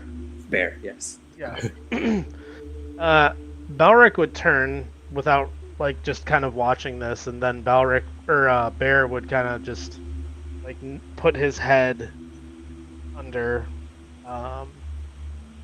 her hand and allow her to put the flower on him. Okay, yes. Thank you. And she places the flower with its stem behind his, between his ears, and then she runs her hand over the rest of him, given that he looks, I assume, recently, like he's been through some stuff. And so she does that, and you can see, like, mostly everyone here has some medicine training. You can see that the way that she examines the skins and these scars, that she's just going over the wounds. And she says, oh, recently scarred but recently healed, possibly divine healing. I think you are well taken care of. And she pats him, lets him stand. When she's sure that there's nothing for her to do here, she nods towards Belric, almost turns away, then turns back a bit and says, "You have a connection to Hura as well." I'm doing my best to learn the ways of Hera and protect her gifts at all costs. I could tell that you're a little bit further along than I. Well, she smiles the first time you've seen her smile, and you see that she's fully plant. There's no flesh on her. This is a creature fully made of plant. I do not know if Hura would say the same, but if you wish to continue walking that path, let us talk after these memoriams are done and the celebration begins. I'd like that very much. I've been endeared to the Warden of the Wilds and want to continue down that path. Then I shall see you around. What do I call you? Oh, this is Bear, and I am Belric. And I am Belric. She laughs when you say Bear. Belric. Bear, Belric. And It your is name? a sad occasion, but it's my pleasure to meet you. My name is Callistavaria, but you can call me Callistavaria.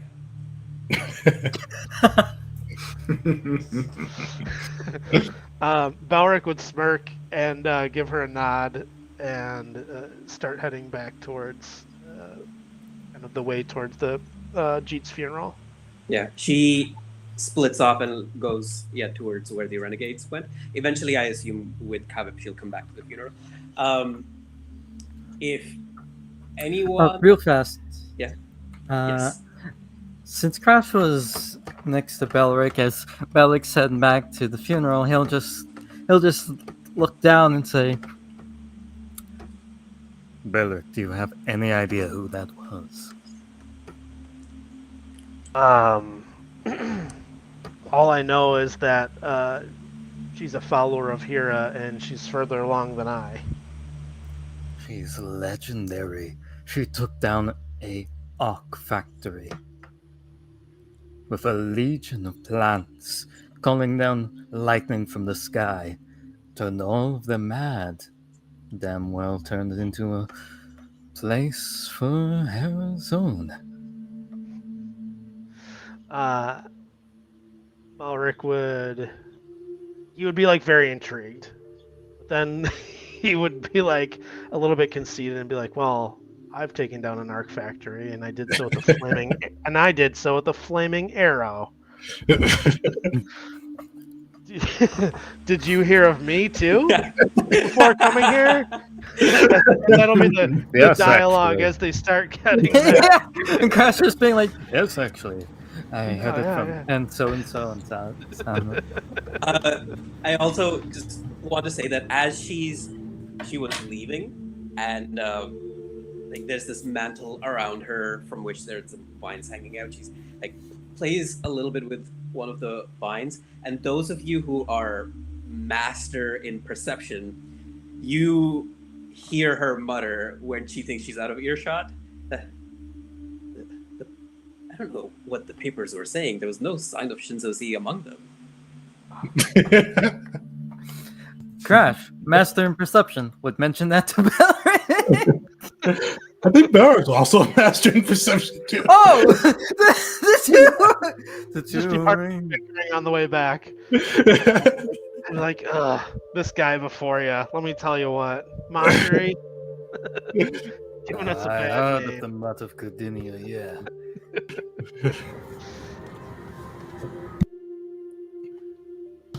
Wisteria will jump in and say, Belric, did you catch her name? Yeah, it was Calipatunia. Got it in one. Or something like that. We're going to be meeting up later to talk a little bit more. So it may be something like that. Well, I did read in the newspaper. The name sounds kind of familiar, but no, I think it was Calistavaria I read about a while back. That sounds right.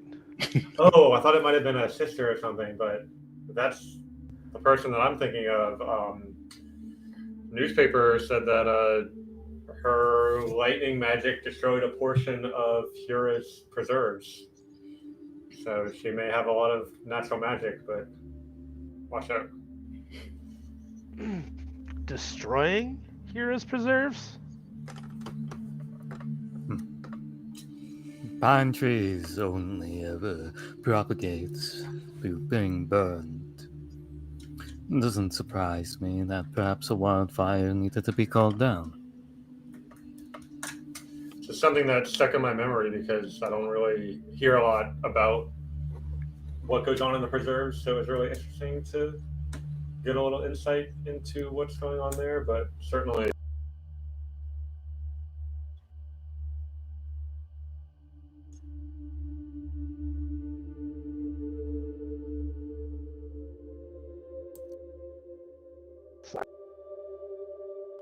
Interesting. And then I would I would mention, and I'm assuming Crash would too, the reputation we have right now with Shinzo. Yep. And I would make sure Will's also available or aware of that, because I feel like right now he's being a pretty big voice on behalf of the Gavel, so it's something that we may need to speak down on at some point in the near future, but obviously not today. I have the field propagandist archetype now, so Yes. Crash just shaking his head like, I cannot believe you ran around with a worshipper of the infernal gods. If I'm not mistaken, he still worships Shinzo Z. it's not the way you make it sound when you It's not say it like that. I think I very actively left for Shinzo Z. That did happen, yes. Crash just puts his hands in the air like, what do you mean it's different? You gave him an ultimatum. He was too far in. He wasn't like that from the start. Well, sort of Would he be like was. from the start. But all right. From well, what I read, it seemed less serious in the beginning. What? Serious? Hey, you showed up with an entire arsenal on your back and in your chest, and we took you in. So let's stop asking. Fair enough. We're an accepting group here, the Gavel. That's one of our edicts. Is it still? No, I won't look a gift horse in the mouth, though. I'll be quiet. And should Mockery return, preferably sans any Shinzoji influence, we'll be happy to reinstate his position. Well, Because you guys still haven't disavowed Mockery, right? I think we actually have. You guys talked about it, but nobody ever wanted to pull the trigger. Yeah. We've disavowed the infernal gods for sure. Well, okay. So Tegan, Tegan said you guys would get my rumors, and I went through all of the newspapers of the Gavels of Ivasera to see what rumors she would get of them. The Atarians have disavowed the Infernals. The Gavels, like the last newspaper clipping of Gavels and Infernals, was an association during the tournament. And then since then, there has been news that has come out separately of just Mockery, but there's been nothing published about like a public disavowal from the Gavels of the Infernals. So if you have a propagandist among you, we'll get on that as soon as we finish this war. Marson, and we'll need to come. Reviewing my archetype dedication feed. Keep in mind, though, the Adamantium Renegades do have an infernal worshipper. They do? I don't know if the group ever... Yeah, they didn't publicly. They did tell the Baron that they were done with Shinzo Z, but I think that's as most as you guys have done. Because he wouldn't have given you guys land if you guys didn't say that you were done with Shinzo Z. But with that, though, you guys are able to kind of head away from where Alira was laid to rest amidst nature and begin to move to where the Pry will be built for Jeet. You do start to see numerous soldiers and others that kind of part of the Cotton Liberation Front coming through. You see King Andreas, you see Baron kind of Leslie Royce, you see his wife even all kind of preparing and waiting for the Gavels to begin kind of laying their comrade to rest. You do see a kind of between Wisteria and Wisteria and Beshnit's efforts in a Tyrian-style funeral pry in kind of the center of this clearing near on the outskirts of the war camp. Wisteria, I'll pick on you first. Does Wisteria have any way that she kicks off kind of like the remembrance? So she's set up kind of near where the pyre is, a bit of like a podium, and she's got a big stack of papers there that she shuffles through, and she simply says, "I'd like to give anyone who has words to share of Agnijitu Abe's life a moment to speak. But I'll kick things off. And she kind of like swallows, takes a deep breath, and like does her best to collect herself. Jeet was the spark that ignited the gavel to greatness. His efforts in the Atarian Civil War and Kosir's fight for peace defined who we would become. Not just mercenaries, but warriors of justice. More than anything, the edicts he wrote defined both him and the gavel as a whole.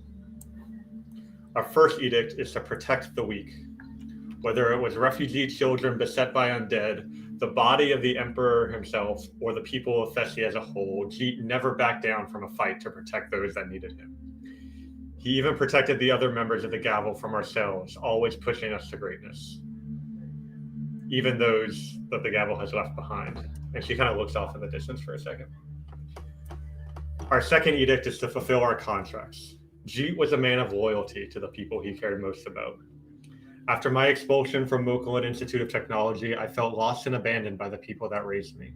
Jeet was the first friendly face I met among the Arbiters. And even though he's my cousin, I never would have expected an Atarian priest to become my closest friend. He saw beyond the skinny half-orc buried in a book. He saw what I could become, what we could all become, and made sure we were able to reach our true potential, even if it meant sacrificing himself along the way. Our third edict is to create and strengthen connections between diverse folk. Whenever the gavel earned a new recruit, I'm sure it was Jeet that they pictured as the icon of what our organization represents. We are lizard folk and automatons, Lamuxians and Docinians, chefs and bears, and we all cared for Jeet, and Jeet cared deeply for us. From the deserts of Ataria to the islands of Thessia, he has left a trail of many different people who all owe him their lives and happiness. I don't know how we'll proceed without him, but I do know no one could have done better to prepare the gavel for what the future adventures await. Agnijit Abe was truly the best of us. She gives a slight bow, grabs her papers, and goes to kind of sit among the rest of the others, leaving the podium empty for any who might want to rise to it.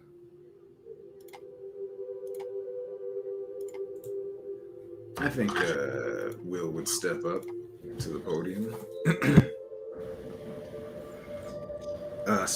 Just slowly just walk over to it, take a moment and say, Agnijit Abe was a stubborn man. You know what the last thing I said to him was?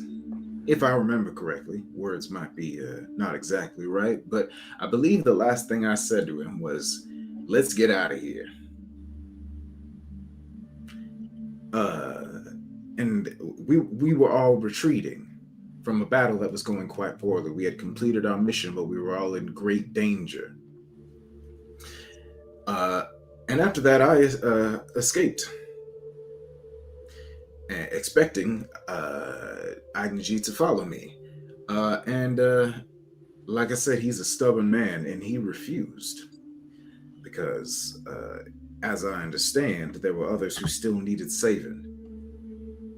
And so he gave his life to ensure that at least some of us could escape with ours.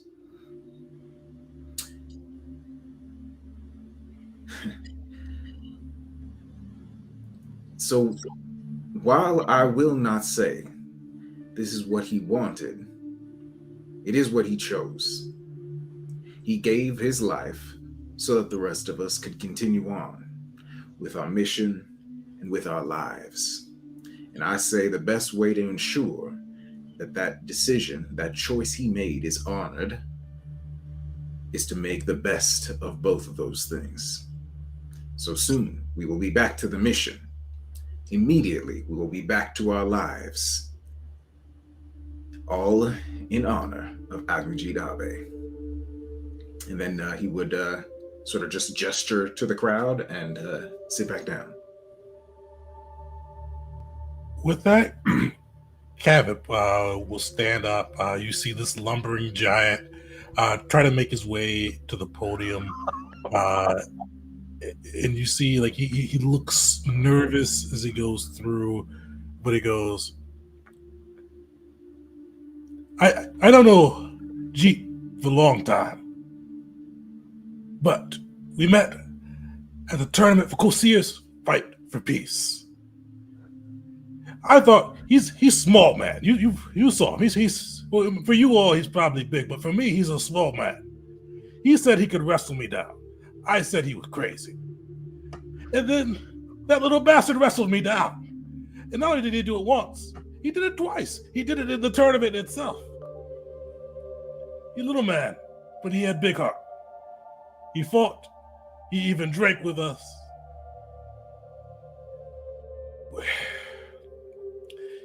He did what he had to do, and he did it good. I will remember him and miss him now that he's gone. And then you see kind of lower his head and then kind of go back into the crowd.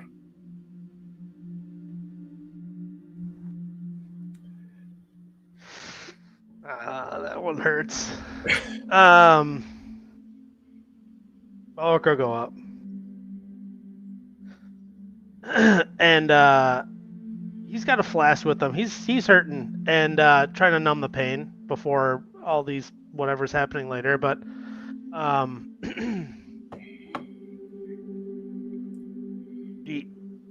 Jeet.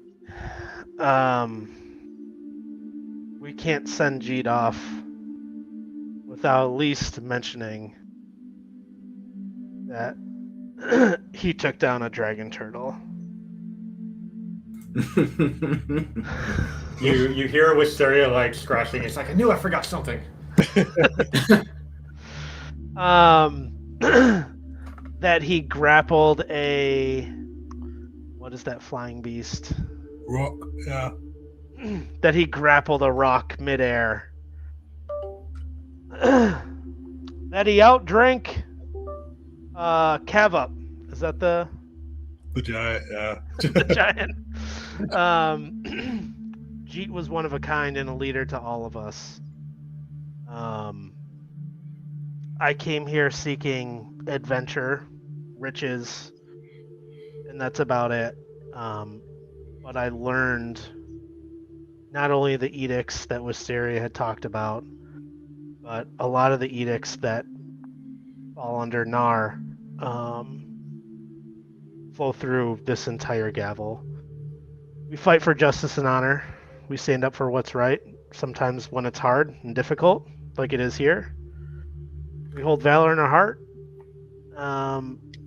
We face these challenges head on. We face the rocks head on. We wrestle the dragon turtles head on. And most of all, and he'll look over towards Crash and kind of the indent in his chest from one of Jeet's last moves to push him out of harm's way and save him. But we embrace our inner fire as well. So while the edicts of the gavel remain strong and at our forefront, let's remember that a lot of this was built by Jeet. And then he'll kind of like take his flask that he has and tip it up in the air and take a sip and go.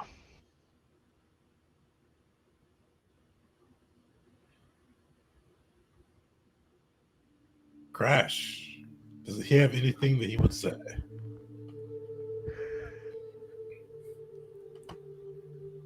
Crash just kind of looks towards the Obsidian's Edge for a moment. You see him look towards the podium. And he does not stand. He does not go up there. He stays quiet. I want Marcin to come up and sing that song now. So Tegan, you need to make up a song right now about Jesus. Luckily, I was a step But you do see Marcin approach the halfling bard strumming his lute. And you hear him kind of cut off. It starts like with a melancholy tone at the beginning. It definitely has like that folk song vibe. Like it's like a slow strum to get going. And you hear him call out, "Gather round by the prior's gleam, to hark to a tale of a warrior's dream. a man on fire who jumped through the air, snagging a rock and bringing it to bear. Yeah. A man who wrestled giants to and fro. A man who even put a giant turtle in his glow. He was Agnijit of the Gavels. And with that, damn, Gavels are hard to rhyme with. Gavels are, Gravels. but That's good. well, with that, his fire burns bright. The world will never again know his light. And you see him kind of strumming through that. And it started off melancholy, but kind of started building into a more faster and upbeat tone as he went through. It gave this song for Agnijit of the Gals.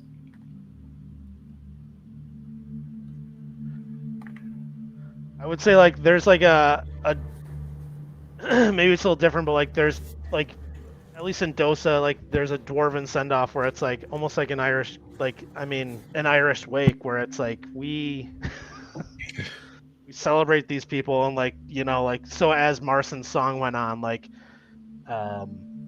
Balric was like cheering louder and louder and louder and drinking more and more and yeah, like I just feel like there's that's the dwarven way to celebrate a death, I feel like. Cabot is definitely joining in there. He has found his own drink. He is cheering alongside you. Still tears in his eyes, but he is raising a giant mug. Crash will set off some explosives that act like fireworks. Yes. As you send off those explosives, you do see, or actually, does anybody else have any last things to say? One thing I forgot to mention earlier, among other letters, Wisteria would have also written one to Mockery. And she would definitely she feels like he should be here for this, even though it wouldn't have really been possible for him to get here. But she has him in her mind during this, just because of all the things that she know he and Jeet had together. And Jeet was the only other to really stick out hope for Mockery even after he left, besides Wisteria. So she doesn't say any of that out loud. She doesn't want to share any of that with the Gavel or bring them back to some of those difficulties, but that's definitely on her mind right now.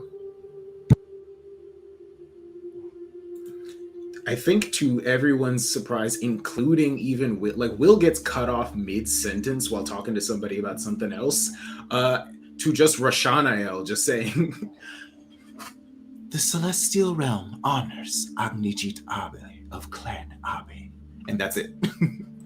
and he stops. He's like, "Okay, thank you."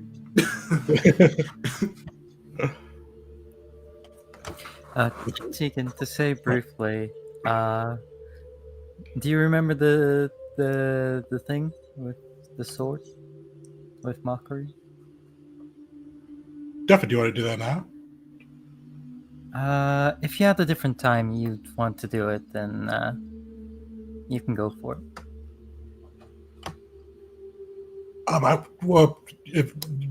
This is your thing. You go for whatever feels best to you. Oh, absolutely. Do I describe or do I turn it over to you? This is your thing.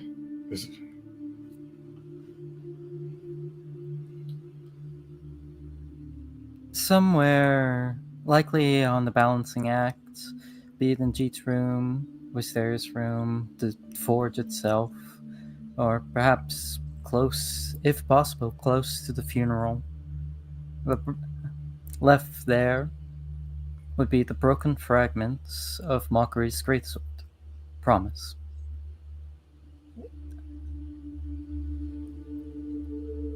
And somewhere he's watching.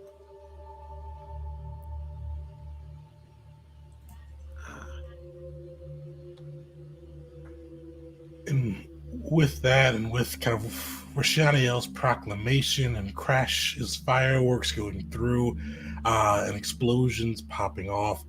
You do see the fire of the prior grow brighter and begins to envelop Agnijit's body. And as you see the orange and red flames licking through, burning the wood, consuming everything around it, you do see the flames shift in color just a bit, going from the orange and reds they typically are to most brilliant and regal looking gold for just probably like the briefest of moments. For those who are trained in religion, you would know it's almost a signal from Nar, a sign that the dead will be accepted within his plane, within his realm, that he has welcomed them to the realm of fire. And with that, you do see the flames burn hot and bright and long, but eventually, as people go through and continue their words of remembrance, toasting, drinking, the flames eventually do consume everything within, just burning with a deep glow. One thing you do notice, though, is especially after the flame goes gold for a moment, you do see one of the Baron's men kind of just bring a torch and light it from the pyre. And the Baron begins, kind of steps up to the podium to speak as well. And he calls out and he goes, I almost thought not to speak today. I was worried about intruding into a moment where I feel almost responsible for the tragedy that has befallen. Because this was not Agnijit's home. This was my home. He fought to bring Kata back to its people. He fought not just for me, but all of those who had been displaced by the beasts and monsters of Taish. He fought for us to have our home back. And I feel responsible for him not being here today. But while I said that this was not his home, I know even if politics may interfere, Teria would probably always call to his soul.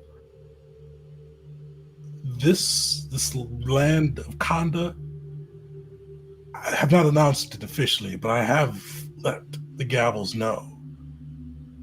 They will be the new rulers of this land.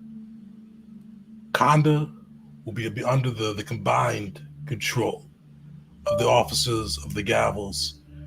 So while this may not be where he grew up, this may not even where he truly considered himself at home, this will be a home not only to the memory of Agnijit, but to the Gavels as a whole. And you see he points to, kind of like gives a signal, and they bring you see horses come through, dragging kind of an object underneath a cloth. It's like this almost kind of wheeled appendage comes through. You do see he kind of gives another signal, and one of the soldiers rips off the cloth covering it, and you see a pretty ornate stone goblet. It is about the size of like almost a car size. Is probably the best way to think of it. It is covered in kind of arcane runes, almost that mimic like the style of fire. You see like these orange and red kind of just swirling runes upon the stone. But overall, it outside of those runes, it has a very solid, stable, and almost not. It doesn't have an ostentatious display to it. It is built well. It is built hardy. And it has these runes and kind of symbols to Nar within. And you do see as he approaches, holding the flame that was lit by the Jeet's prior, he does kind of lean over the goblet and kind of muttering some words, flashing his hands. He drops both the torch into the goblet, and you see sparks fly off of his arms, and kind of landing within this large stone goblet. And you see a brilliant red flame kind of erupt through it. He goes, "Well, Agnijit may have passed. He will be remembered in this land forever. His memory will pass on, but not just due to the words of his friends, his comrades, and those who write in the histories. In Kanda, as long as the Gavels rule, as long as the Royce family is still in power, this flame will be a light. And posthumously, I knight him as Sir Agnijit, Abe of Clan Abe, the Eternal Flame." And you see he kind of takes a step back.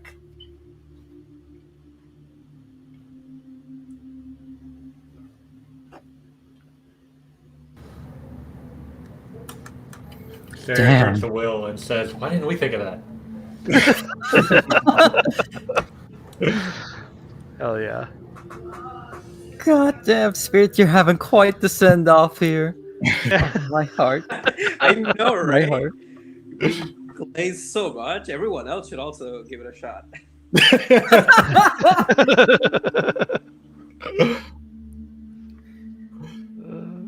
But you do see him pause for a moment as he says that, but he looks at the rest of the Gavels.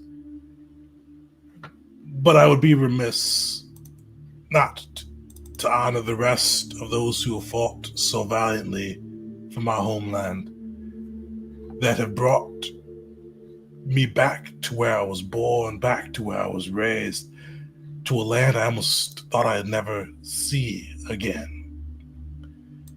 You all have done what I thought impossible, what I thought couldn't be done. And with that, I honor you as well." He looks to Beric first. He goes, "Beric, the first report that I heard when I made my way back from the feint that we did when I rejoined our forces was that as the monsoon ended, as the rain that had been pouring on us for 2 weeks, that cursed hot rain that plagued us for week after week, when it finally cleared, the men said that they saw a dragon terrorizing the balancing act. And they saw you knock your bow and once again put an arrow through a dragon's eye. Beric, I name you a Patricius of the Cotton Lands. And Patricius is basically like one of their words for kind of a noble, like a knight-style noble within Vessia. He goes, I name you a Patricius, and I name you Sir Beric, Dragon's Bane. Because in Mysterious report, this is not the first dragon you've put an arrow through its eye. I've been told that the scales that adorn your ship was another dragon whose eye you took out in your quest for victory. Go forth now and know that all will know you, at least in Thessia and Kata and the lands that I rule, will know you as Dragon's Bane and a Knight of the Realm." You see how he looks over from there to Will, and he goes, "The other thing that I've heard so often since I've been back was the inspiration that you doled out to the people, to everyone you passed, even when things were dire. Your smile never faltered. You had kind words. You guided them throughout the hell and fury of war. You are an inspiration, you are a guiding light. And Will, I name you Sir Will, not of someone that you didn't choose. You are Will here. You are Sir Will, the light of inspiration. No other is credited for your deeds. Nice. Go ahead. Oh, sorry. I just said nice. Oh, Sorry. no worries. You see from there, he looks to Crash and he goes, I had concerns when the Gavels finally shed that cursed member and then brought on to my gala a warforged that could not or would not, I'm unsure of which, disarm. Showing up with a tattered cloak, beast skulls upon his armor, to what was supposed to be an event of high society where we were looking to find allies. But I found that is you. You show up with the weapons and arms, most of which you have constructed yourself, and have arrived at the battlefield, ready to unleash havoc with your arsenal. Between your guns, your bombs, your keen eye, you were able to take the beachhead and stop the vile ritual. Crash, I name you Sir Crash, the volatile arsenal. Long may your guns sound off, Confessia. Hi. From there, he looks over to Asteria, and he goes, another that has been most impactful to our lands. One of the few that always managed to show up to every war briefing, no matter how early it was. And you do see, he kind of glances you with that one, Doric, whose notes were detailed, always exacting, always calculating. With your efforts, you managed to both uncover strategies from the enemy, figuring out the weak points, figuring out where best to strike upon them.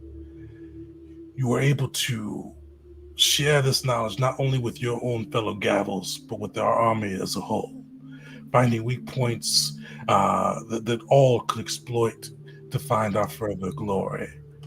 But not only are you a capable warrior, you also spend time practicing Notitia's craft of healing.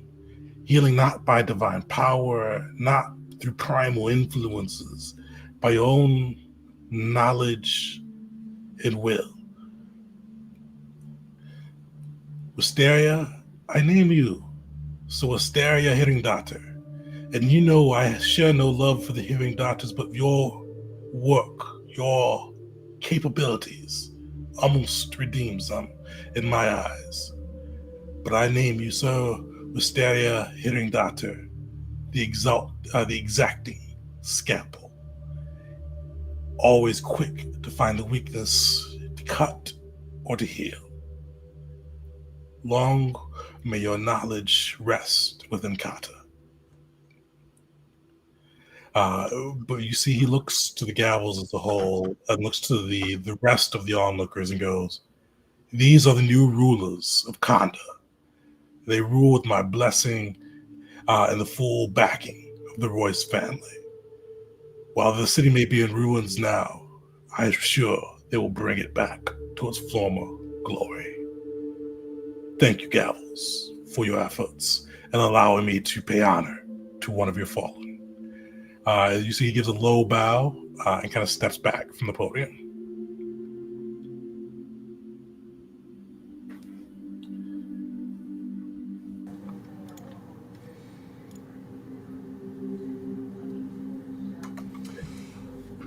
With Jeets, Pryor, Bird, and Gavels, what do you all do? Is there anything else you all do in the scene? Actually, I'll even pick on Callie. What is there anything? What's going through her head with all this? Through her head, she's like, okay, the papers clearly had them all mixed up. If this is the glowing review that they are getting, all of the thing about them being traitors, and then Thrax telling them no, they were not traitors, and then the Shinzo Z thing happened, and then the Infernals, all of that. Clearly, they're not touched by them. Maybe it was the replacement thing. So this is a brave, strong, honorable group, and she's impressed. Nice. Other Gavels, what are you guys doing? Is there anything else you all want to do in this scene? Crash lets out a celebratory gunshot. I imagine every time he does that, like at least one person nearby goes like, "Huh." Best.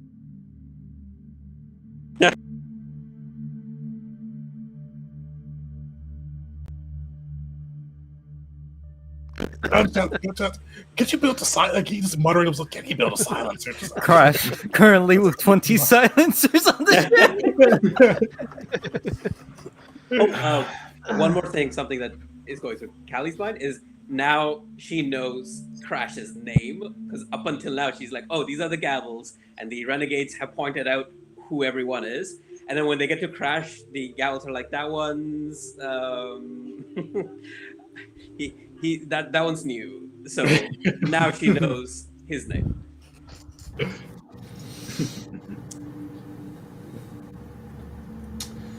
Also, I love the use of the word raft in the Discord thing you put in there. That is perfect in terms of plant terminology.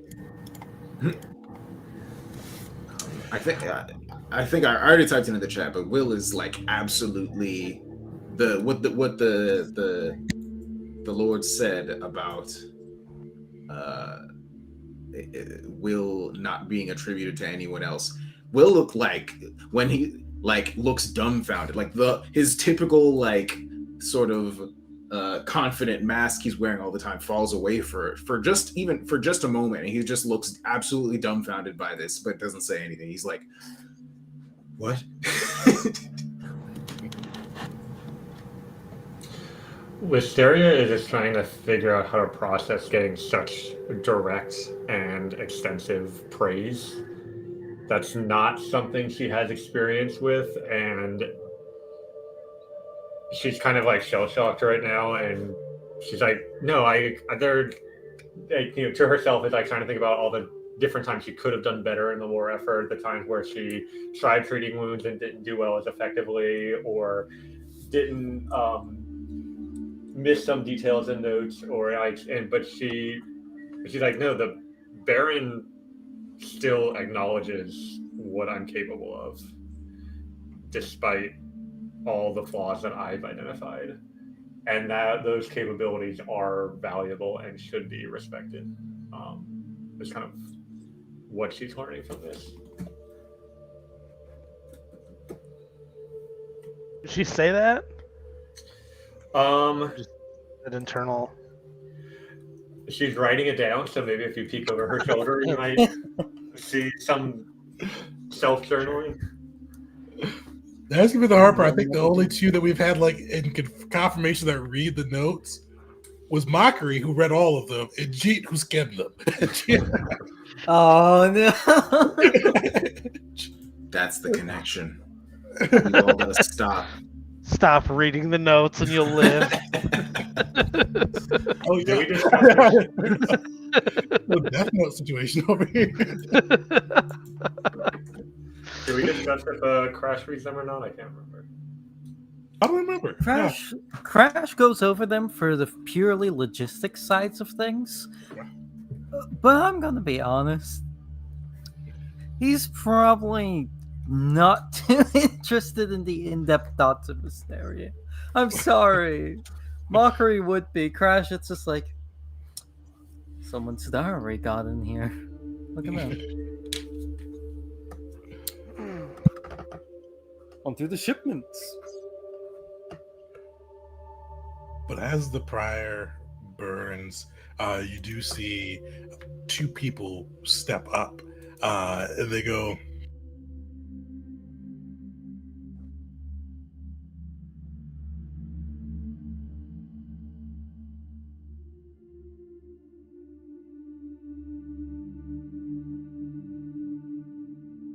wearing a deep black kind of cape and just tunic, kind of with his tail thumping in the grass. You see Ezin looks to the crowd and he goes, "But today was not all about just loss and remembrance. We will also be honoring those who have fallen. But as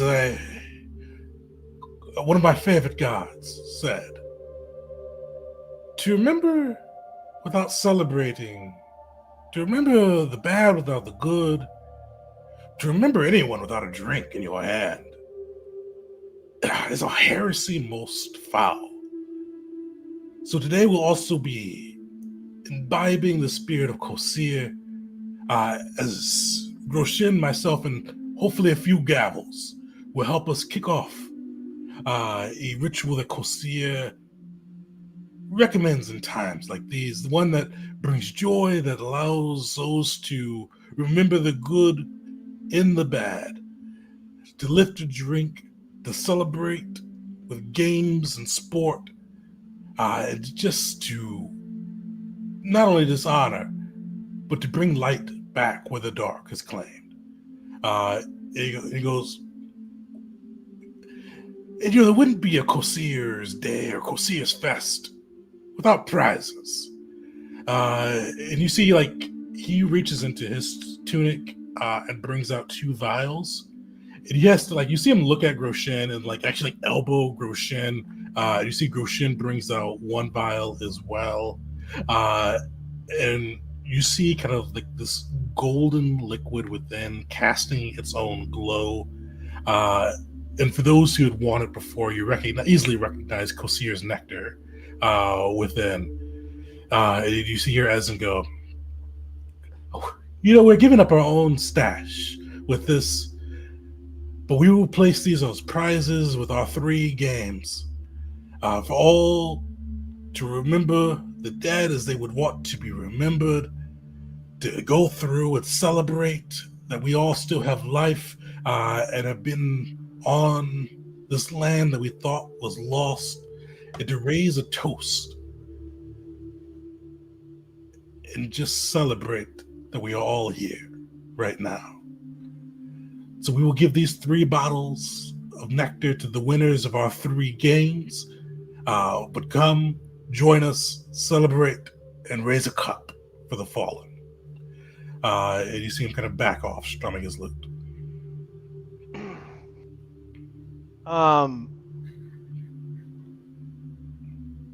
Balric would be obviously ecstatic and excited, but he would certainly like go over to.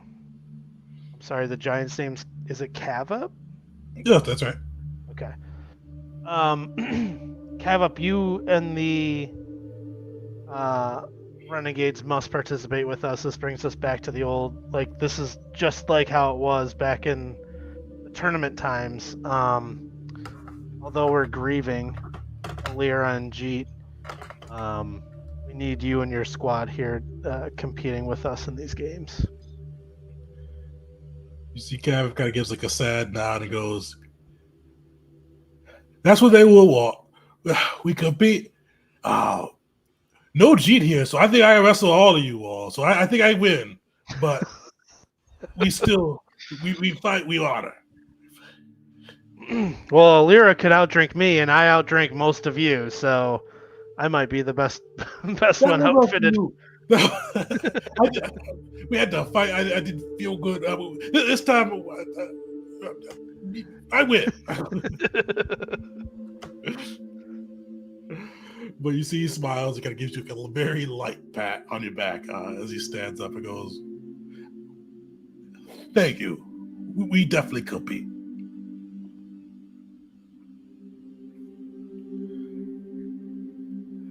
And you see, actually, he looks over and goes, you Callie, Alira's friend. She did tell the Adamantine Renegades to just call her Callie. That's what her friends call her. Yes. Okay, Callie, you compete too, right? Well, I feel a little out of water here because I wasn't involved in the events that happened, but at the same time, a prize is a prize, and games are games. So, unless anyone here is offended, yes, I will be competing. Oh, have a renegade spirit. You take anything you can, give nothing back. They pry it from your body if they need it. Well, it's good. Kevin, if you tell her no, then that'll increase your odds of victory with less competitors. It does? Oh no! Yeah. Nonsense. Join us, Callistavari. We could all use a few new friends around here. Let us go. And she just like smirks and raises one eyebrow as she looks at Wisteria as she's like walking towards the gates.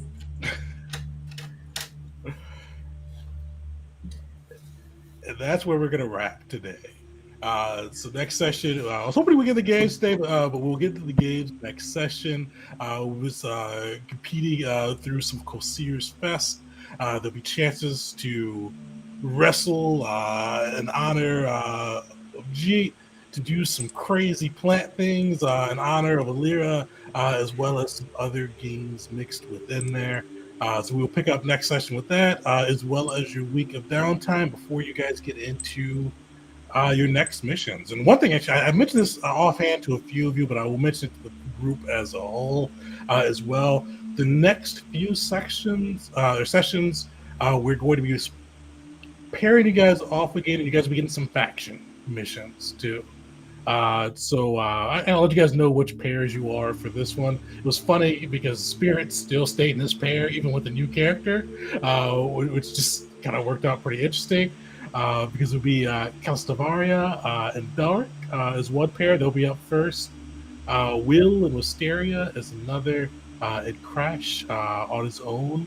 As we get into your some things your factions want you to do throughout the war effort as we wrap up the War for Kata arc. So we'll go through that next session, get into the games. Hopefully you guys get some more Kosir's Nectar as well to stockpile through. You guys get to use a ritual or help out with a ritual. I'll say that I forgot that I gave you guys a while back, but I forgot you guys wouldn't. I misread the ritual level. But you guys will be able to cast, see Kosir's Fest cast, and now you guys are rank 6 in spells, so you'll be able to even cast it yourself too. So we'll kick that off next session and get into that piece. Thanks everybody for hanging out. We will see you all next week. We're getting to Kosir's Fest. But see you next time.